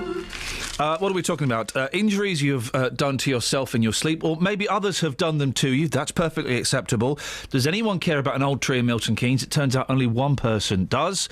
What else was there, Catherine? Also, driving tests. Should there be a cut-off point? There's this woman who's been taking lessons for 14 years. Yeah. She says she can't get her arms and legs to work independently. Let's knock it on the head, eh? There's two other things. I want to squeeze in the Apple iPhone. I want to squeeze in this video clip that you showed me yesterday that's brilliant. The Lebanese woman. And it kind of went viral. It's brilliant. See if you can tweet it again, at 3CRKate. It's brilliant. It's about 2.5 minutes long. It's worth every second. Yeah, it starts out slowly as well, because he doesn't half go on. Lebanese TV host cuts off sexist London cleric who told her to shut up.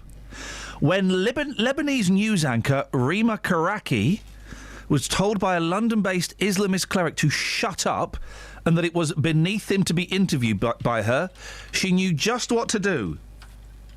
She held up her hand, told him she was in charge and that he should show her some respect, then cut off his live video link.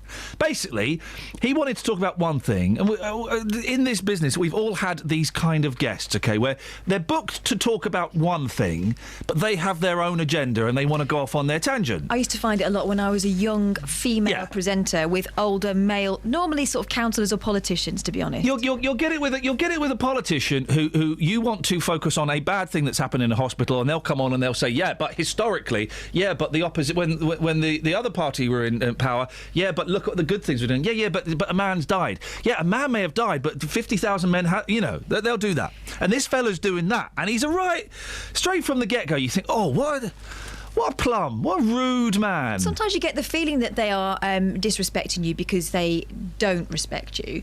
But this guy says it out loud. He says because she's a woman, basically. Yeah, I've just retweeted it. At 3CRKate, go and have a look. It's brilliant. Now, I don't like the phrase shut up, and we tell our boys not to use the phrase shut up. But my kids think it's swearing. Yeah, but when have you ever told someone to shut up? 08459 455 555. There are sometimes, Justin, when you just need to go, oh, do shut up. Yeah, I know, but it does come across quite rude. And I think when you say it to me every now and again, straight away, I stop and I think, OK, something's gone wrong here in our communication process. Sorry? Why is he telling me to shut up? Because you're talking rubbish. Well, shut up. Oh, shut up, Justin. Shut up. No, it's not a phrase I particularly like. I don't approve of it. And we can say, when have you told someone to shut up, or when have you shut somebody down? There's a better way. This woman is great. She held up her hand, told him she was in charge, and boy, the look on his face as he says it to her, and that he should show her some respect, then cut off his live video link. Do you know what I liked about her, though? She didn't get shrill. She didn't lose her rag. She was in complete control. There was one bit, though, when her face was like, if you're going to play like this, fella, I'll give you some. Miss Karaki attempted to warn him of the time constraints of the interview, but he only became even more aggressive. At that point, she was forced to slap him down, saying, in this studio, I run the show. Al-Sibai, the gentleman, replied, are you done? Shut up so I can talk. It's beneath me to be interviewed by you. You are a woman who... Still managing to keep her cool, Miss Karaki held up her hand and ended the exchange. How can a respected sheikh like you tell a TV host to shut up, she said. Either there is mutual respect or the conversation is over. Fair play. Cut her off. It Brilliant. sounds like a scene out of Ron Burgundy. Well, she was... The bit when they sing Afternoon Delight? Not that bit, no. It's a brilliant bit. At 3CRK, go and have a look at that. She's retweeted it. When have you told someone to shut up? When has someone been just so incredibly rude to you that you've had to give it back? 08459 455 555. I'm waking up with 23 minutes to go. Justin. Yes. There's a woman. She broke her fella's nose while she was asleep. Yeah. Sleep injuries. What have you got? Well, do you know what? This was a tough one because I can't remember my last sleep injury. Can you, boss? Well, it was a very nasty, very deep scratch on my forehead a couple of years ago. It was definitely you, and not some sort of spirit in your room. I was dozing on a sofa, mate. Oh, right. OK. Well, I've taken this one to the streets this morning. Sleep injuries. Again, some of these are quite graphic. Here's what happened.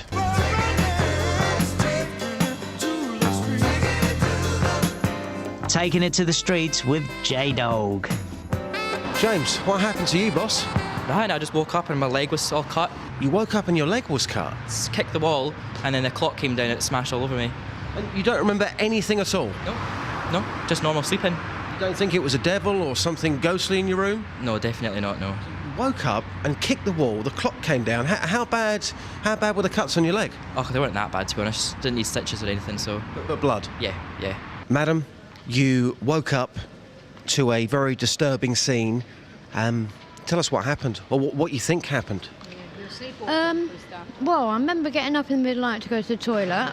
On the way to the toilet, I must have fallen asleep or something, and next thing I know, I'd hit my head on the wooden door frame, and it didn't really hurt, and I went back to bed, and then when I woke up in the morning, I just had blood all over the pillow and all over my face. Oh, so that's a proper sleepwalking injury. So you remembered some of it, but not all of it? I've got a scar just above my right eye. Let's have a look. Yeah. Wow. Again, I wasn't expecting that. Thank you very much. Okay, thank you. Adam, how are you? I'm not bad, thanks. How are you? Not too bad at all. Tell me about your sleep injury. Yeah, I'd gone to sleep last night, and I woke during the night, and I'd woken up, and I ended up on the floor, and I'd kind of bruised my whole leg, and I'm like, how on earth did I do that? Turns out I'd left the drawer on my bed open, and when I'd rollen over, I'd smacked my shin on it as I fell down. Wow. So this happened last night? Yeah, so my leg kind of hurts a bit. See, you must admit I've got special powers, because we're asking this morning about sleep injuries, and this only happened to you last night. You look shocked. I'm very shocked. Hope the shin gets better. I hope it does too. Dealey, where did you get these people from? Were you stood outside a hospital? No, I just go onto the streets. Wow. Sometimes I lurk inside shopping centres. Sometimes I lurk inside coffee shops. Either way, there's 3 very interesting stories. The first one particularly interested me because although he's saying, I can't remember, he's quite clear in the fact that he thinks he woke up, kicked the wall, the clock came down, and the glass smashed all over his leg, and there was blood. It's weird. Do you know what? Oh, here we go. Lisa's just tweeted, sleep injury. Ex-husband bit my arm. He was dreaming he was eating a steak. I was an octopus, and he chomped into my arm. I'm surprised. Do you know what? I'm surprised there aren't more deaths in sleep. Yeah, because people don't know what they're doing. Very rarely do you get a murder or a death in sleep. OK, how would this work? Let's just say that happened, OK? Yeah. Let's just say somebody had a history of sleepwalking. Yeah. They got up in the middle of the night, they picked up a knife, they went onto the streets and they killed somebody. They did not know what they were doing. Yeah. What would happen next? Well, let's ask Paul in Biggleswade. Paul, what would happen next? Do you know what, Ian? Can I make a terrible admission? I was just putting the washing up away and I missed the question. Oh, Paul! Flippin' heck, mate! Son! I was just putting my washing up away while I was waiting. Oh, for goodness sakes, we set you up with a cracking thing there. Hang on a second, right, well, hang on a second. Rewind it, pretend this didn't happen. No, I'm not putting... No, Paul, you've missed your chance. Stay there, Paul, we'll come back to you in a second. Christine? Yes. What would happen? Well, it wasn't me. It was my little girl. Hang on a second, Christine. Yeah. All right, we're going to have to... Justin, do the scenario again, then we'll come to you, Christine. I want to know what would happen here. So we're talking about sleepwalking, Christine. Yeah. OK, so clearly people don't know what they're doing. So let's just say somebody who's got a history of sleepwalking wakes up in the middle of the night, they go downstairs to the kitchen, they pick up a knife, they walk out the front door and they kill somebody. That person does not know what they're doing. What would happen next? What would happen to that person? Well, I don't know. He'd probably get reported and arrested, depending on the age and the circumstances. Well, yeah. But I don't know what would happen. Hang on, Paul. What do you think would happen? I think they should be still treated as guilty because I couldn't believe that scenario could actually happen. But why not, though, Paul? If you don't know what you're doing, anything could happen. I used to sleepwalk and bang the walls. Well, in that case, you should be committed to a psychiatric hospital. What, just because I used to bang the walls? Come on, Kelly Paul. is suggesting we send them to sleep prison. No, you're confusing me. I thought we were talking about somebody going out and stabbing somebody. Yeah. In their sleep? In their sleep. And they don't know what they're doing, Paul? No, well, they should go to a psychiatric hospital. Or sleep prison?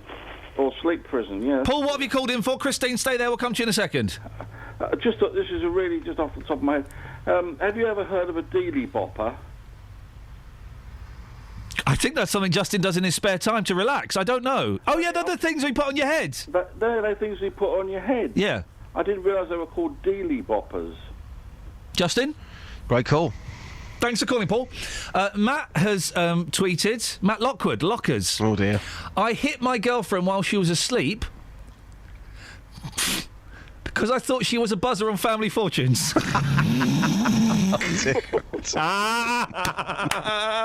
Christine, what have you got for us? Hi, well, on the same theme, but it wasn't me.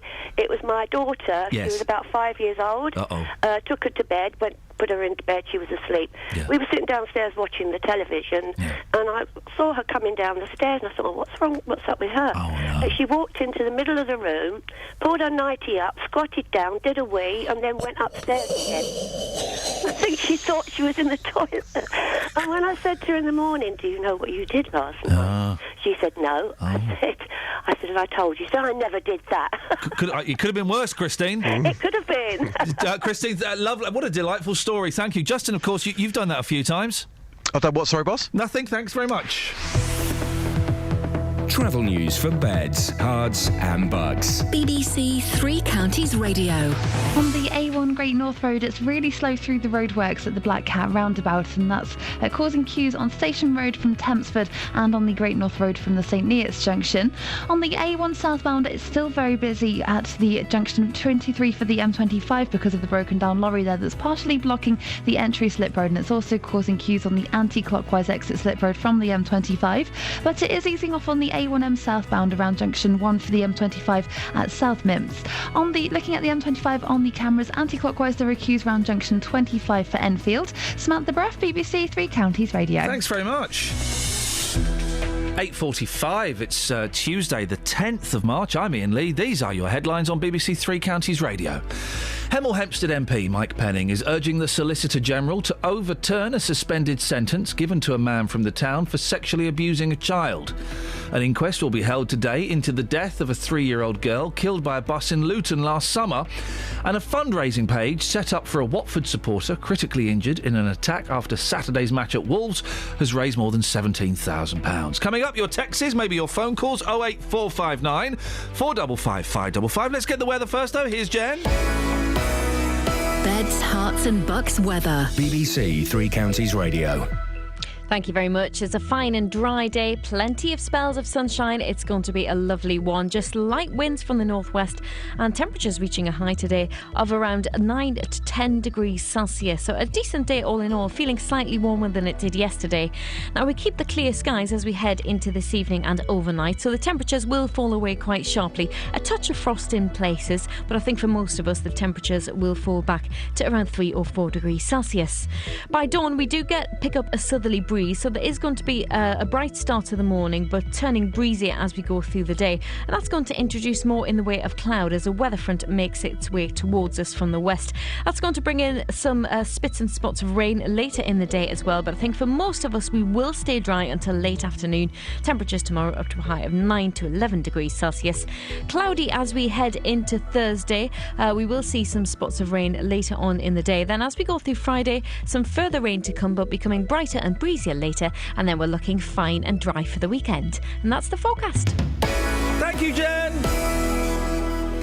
Every weekday morning. Let me get on with your consumer problems. Should I expect it to last as a £350 TV or a £250 TV? Jonathan Vernon Smith. Have you gone back to the retailer? I went and spoke to the company that you'd paid the money to. The JVS show fights for your rights and tackles your consumer problems. So I emailed again and reminded them of the statutory rights, which I've heard in your programme. If you need our help, email jvsshow@bbc.co.uk. They've backed down and they have put in writing to me that I no longer owe the money. And we could do the same for you. That's fantastic news. Thank you so much, Jonathan. Your team is fantastic because you look after the people. The JVS show, weekdays from 9 on BBC Three Counties Radio. So poor Lisa, whose husband was dreaming and thought she was an octopus steak or something and bit into her arm. She has a right bad life when it comes to this. She says, my dad is 81. Have you seen this, Catherine? No, go on. My dad is 81. When he eats bread for supper, always ends up in a fight in his sleep. Oh. Punches and kicks my poor old mum. Hashtag violent French bread. Wow. And just in case you missed it, Matthew Lockwood, reporter here at BBC Three Counties Radio, Lockers, tweeted, I hit my girlfriend while she was asleep because I thought she was a buzzer on Family Fortunes. What have we got on the texts? Hannah says, I elbowed my other half in the head and I've kicked him in the shin while he was asleep, but he says that didn't bother him. It was when I freaked him out by putting my hands in his face, making a weird sound. Oh. I bet it went, because that's the sort of noise people make in their sleep, right? Yes. Everyone. We also got this one. By the way, my boys actually kicked me in the ghoulies last night. Did they? Well, they were falling asleep in my bed. We were listening to Glenn Campbell on the record player, and they both did like sleep spasms and both kicked me in the ghoulies. What, in tandem? There was a few minutes between each one. I thought, I've just recovered. I thought, what? The first one, I thought, that's not so bad. I can survive that. The second one, flipping heck. Oh, dearie me. Anyway, go on. Morning, my husband had a bad dream, says Barbara in Hitchin. He fell out of bed, blacked both eyes and broke his nose and had carpet burns on both knees. Scared the living daylights out of me, from Barbara in Hitchin. Now, did she actually see that happen, or did he just come home from a rough night, carpet burns? My dad had an injury, I've just remembered. Yeah. My dad woke up in the middle of the night because my mum made that weird noise. Because there was someone standing over the bed breathing heavily. My dad, without fear and without thought, lunged at the figure. The figure moved to one side. Dad ended up in a crumpled heap on the floor. Yeah. Dislocated his shoulder. Wait, hang on a minute. Who was the figure? Oh, my sister, she had a nightmare. But Mum thought it was a burglar. Oh, I said, well, Oscar Pistorius, do you know what I'm saying? Could have been much, much worse. No, there were no guns involved. Well, but still, I mean, an angry, I'm assuming naked northern man, furious and protecting his territory. He had his gym jams on. He's from Lancashire. Anyway, so we ended up taking him to the hospital in the middle of the night. Got back. My sister was so upset about what she'd caused. She ended up getting in bed with Mum. She said she couldn't sleep all night, though, for Mum's shoulders shaking with laughter. When she thought of the chain of events. Flipping heck. Now listen, I am managing to wean myself off Apple products. Right. Because it's not the only way. Oh, Cheryl, can you put your phone down and give us... and then we're trying to call you, but your phone's funny. And I'm on an iPhone 5, and I've resisted upgrading, and I'm quite happy to stay on an iPhone 5. It does pretty much everything I need, apart from make a decent phone call. And I'm excited by the Apple Watch. Only because it looks nice. Because it looks nice. Apple are brilliant at doing this thing. They send out a vibration into the atmosphere that makes you think, I want one of those. I don't want one of those. I'm very happy with my £6.95 Casio digital watch. The clever thing about the vibration is you don't know what it is, but you want one. Yeah. And I'm looking at it, and I don't want it, but I think, I do want it. And it's been announced. It's £300. That's the cheap one. It's £300. And then there are three versions of it. The Sport is £300. Then there's the Apple Watch, which is between 500 and 1,000. And then there's the Gold Watch, which is starts at 8,000. But I think, and someone can correct me on this, I think the technology contained within is the same for all of those watches. So what are you paying for? Well, the Gold Watch you're paying because it's 18-karat gold. And you're paying for an expensive strap as well. Too flashy, though, surely. And also, I mean, you're going to walk around... I know some people do. There are some people... My agent, he's obsessed with watches. I don't get it. You know, if you're going to walk around with an £8,000 watch, well, guess what? You're going to get robbed. What does the watch do that's so special? It monitors your heart. It tells the time. Does it do that? Yeah, oh, yeah. Just about. It runs out of battery quite quickly. 18 hours. Watch vibrates... so you've got GPS navigation... So it's got maps and walking directions. It vibrates if you need to make a turn. The thing is, do you know what would be cool? If you could do phone calls on it. If you could do you hold it up and you're doing you're protecting the president or you're Michael Knight. But you're going to need your phone anyway, so it doesn't do much it links up with your phone. It links up with your phone. So... Cheryl, you going to get one of these? No. Thanks for calling. What have you got for us this morning, Cheryl? Well, I've got two comments for you on your stories today. Yep. The first one about sleeping. Yeah. It's not an injury, but when I was a child, I used to sleepwalk, and I used to leave the house and just walk to the gate and just stand there at the gate. Oh, flippin' heck. But the problem with that is I used to sleep naked. Hey, hot potato. And how old were you, Cheryl? Well, I was just a child. So my parents saw me go, heard the door go, and saw me standing at the gate naked. And then I did it again. Do you know what I would be thinking? If my boys did that, I wouldn't be worried about the boys. I'd be thinking, oh, what are the neighbours going to think about us? That would be my prime concern. Exactly. So my mum used to make me, I used to have to wear a nightie from then on. I used to keep doing it, apparently. I used to do it, like, all the time. Oh, man. But And when did you... I don't sleepwalk anymore, and I used to sleepwalk a lot as a kid, and I vaguely remember a few of the instances, but I was kind of in a fantasy world where something else was going on, and I was wondering, did you grow out of it? I did grow out of it, yeah. It's a shame, but isn't it? It was exactly the same thing. Just you would stand at the gate. Never leave the gate, just stand at the gate. Did you have your eyes open? Do you know what I'm blind as about? I couldn't see even if I did. Oh, blimey. I don't know. OK, so that was the sleepwalking. You grew out of that. Any injuries in your sleep? Nope. No, Well, not that I remember anyway. OK, well, that's something. But Anything the else, Cheryl, before we let you go? Yeah, I want to tell you about when you were talking about the rude people. Oh, yes.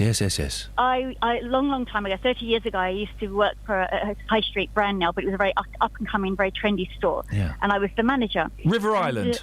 No. I can tell you if you like. Next? Yes, it was Next. Hey, there we go. And I think Next used to be trendy. It's I was mad, going to guess isn't it? Clockhouse. It used to be very trendy, and I was working in the Marble Arch store as the manager. Oh. And one day, this customer called and was so rude, I couldn't get a word in edgeways. So she was just shouting at me down the phone. Yep. Completely shouting at me. And finally, I just had enough. And I was going, excuse me. And finally, I just said, excuse me, do you know who I am? And she said, no. And I said, well, beep, off then. Oh! Hey! Cheryl, fantastic. It was perfect. Cheryl, that wonderful. What a great story. Do you know who I am? No. Well, flip off then. That's good, isn't it? So what does this phone do? The watch... Oh, here we go. This is good. The watch will open your car door, your front door, or your hotel door. Well, how does it do that? With your hand. Yeah, it controls your hand to moves go your and hand. turn a knob. It's fitted with near field communication radio antennae. Oh. What's that mean? It means it's Bluetooth and it will link up to your phone. Oh. It looks quite snazzy. I think it looks quite sexy, but it's a waste of money, isn't it? It's a waste of money. Apple may have trouble convincing those who do not already have an iPhone, which is required for the watch to work. There's some scepticism about the appetite for wearable technology, as sales of similar devices by rivals such as Samsung and Sony have been relatively modest. I don't want to give people an extra excuse to mug me, to be honest. And also, as well, the thing is, then if you don't take that watch off, if you've got a £10,000 watch on and you don't take it off, choppy. Chop, out comes the machete, choppy. Chop goes the man on his hand. Adam from Hemel sent us a text message about bedtime injuries. Oh, yeah. Do you want one? Yeah, go on, why not? I once used my leg and arm to fling my ex-girlfriend out of bed while sleeping. That'll learn her. So hard she hit the wall next to my bed. When she tried waking me up to tell me what I'd done, I had a go at her for trying to wake me up. Carpet burns? No, it's from Adam of Hemel. Why do carpets burn so much? Man-made Friction. fibres. Ladies, Yes. if you want to impress a man... Now, I disagree with this. Why would I want to do that? Don't try to be funny. It seems he won't be hugely attracted to a witty woman. Are you joking? All the women I've been out with have been the funniest people I've ever met in my lives. They would have had to be. Asked to choose between a woman who makes them... I don't even know what that means. Sense of humour. Asked to choose between a woman who makes them laugh or one that laughs at their jokes. Men prefer the latter. You can do both. As luck would have it, it appears that women aren't too worried about their own jokes being appreciated, and they like men who make them smile. Researcher Liana Horn of the University of Miami questioned more than 80 men and women. Wow, more than 80 men and women. How many more? 2. About how much importance they placed on a partner who could make them laugh.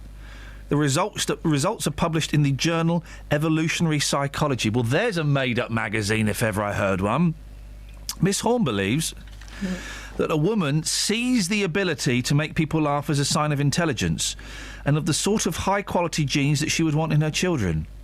Oh, get lost. She just thinking someone's funny or not. Isn't they not thinking, oh, yeah, he's making me laugh. We're going to have really hot kids. No. It's whether someone's entertaining or not, and whether you're going to be able to sit there on a Thursday night when there's now on telly. Miss Horn said, given that humour requires high-level linguistic capacity, women are thought to use humour production as a sign that a man is a mentally capable suitor. Oh, for goodness sake. You are talking... What? Make me laugh, you silly woman and your psychological bullshine. Travel news for beds, cards and bugs. BBC Three Counties Radio. On the M25 anti-clockwise, there's a lane closed just before junction 25 for Enfield because of an accident, and that's causing delays now from junction 26 for Waltham Abbey. Also anti-clockwise on the M25, it's very busy between junction 20 for Kings Langley and 19 for Watford. The A1 southbound still has delays, being partially blocked at the junction 23 for the M25 at St Albans. And having a look at the speed sensors in High Wycombe, the A40 London Road has queues in both directions into High Wycombe, and on the Great North Road it's very heavy through the roadworks at the Black Cat roundabout, with delays on the Great North Road from the St Neots Junction and on Station Road from Tempsford. Samantha Bruff, BBC Three Counties Radio. Sammy, excellent stuff, thank you. I mentioned earlier on there are 2 podcasts out last week. There's the weekly best of, and there's also an exclusive interview between me and Tony Blackburn. Lots of people said nice things about it, so if you've missed that one, it may not have downloaded automatically. Go and grab it at iTunes, please. That's it, that's your lot. Thank you, Catherine. Thank you, Kelly. Excellent stuff as always. We're back tomorrow at 6. Until then, from us, ta-ta. Local and vocal across beds, hearts and bucks. This is BBC Three Counties Radio. Thank you, Ian. Good morning. Welcome to the JVS show. I'm Jonathan Vernon Smith. It's Tuesday. It's 9 o'clock, and on today's big phone-in, why do you think so many parents today seem unable to control their children? Police are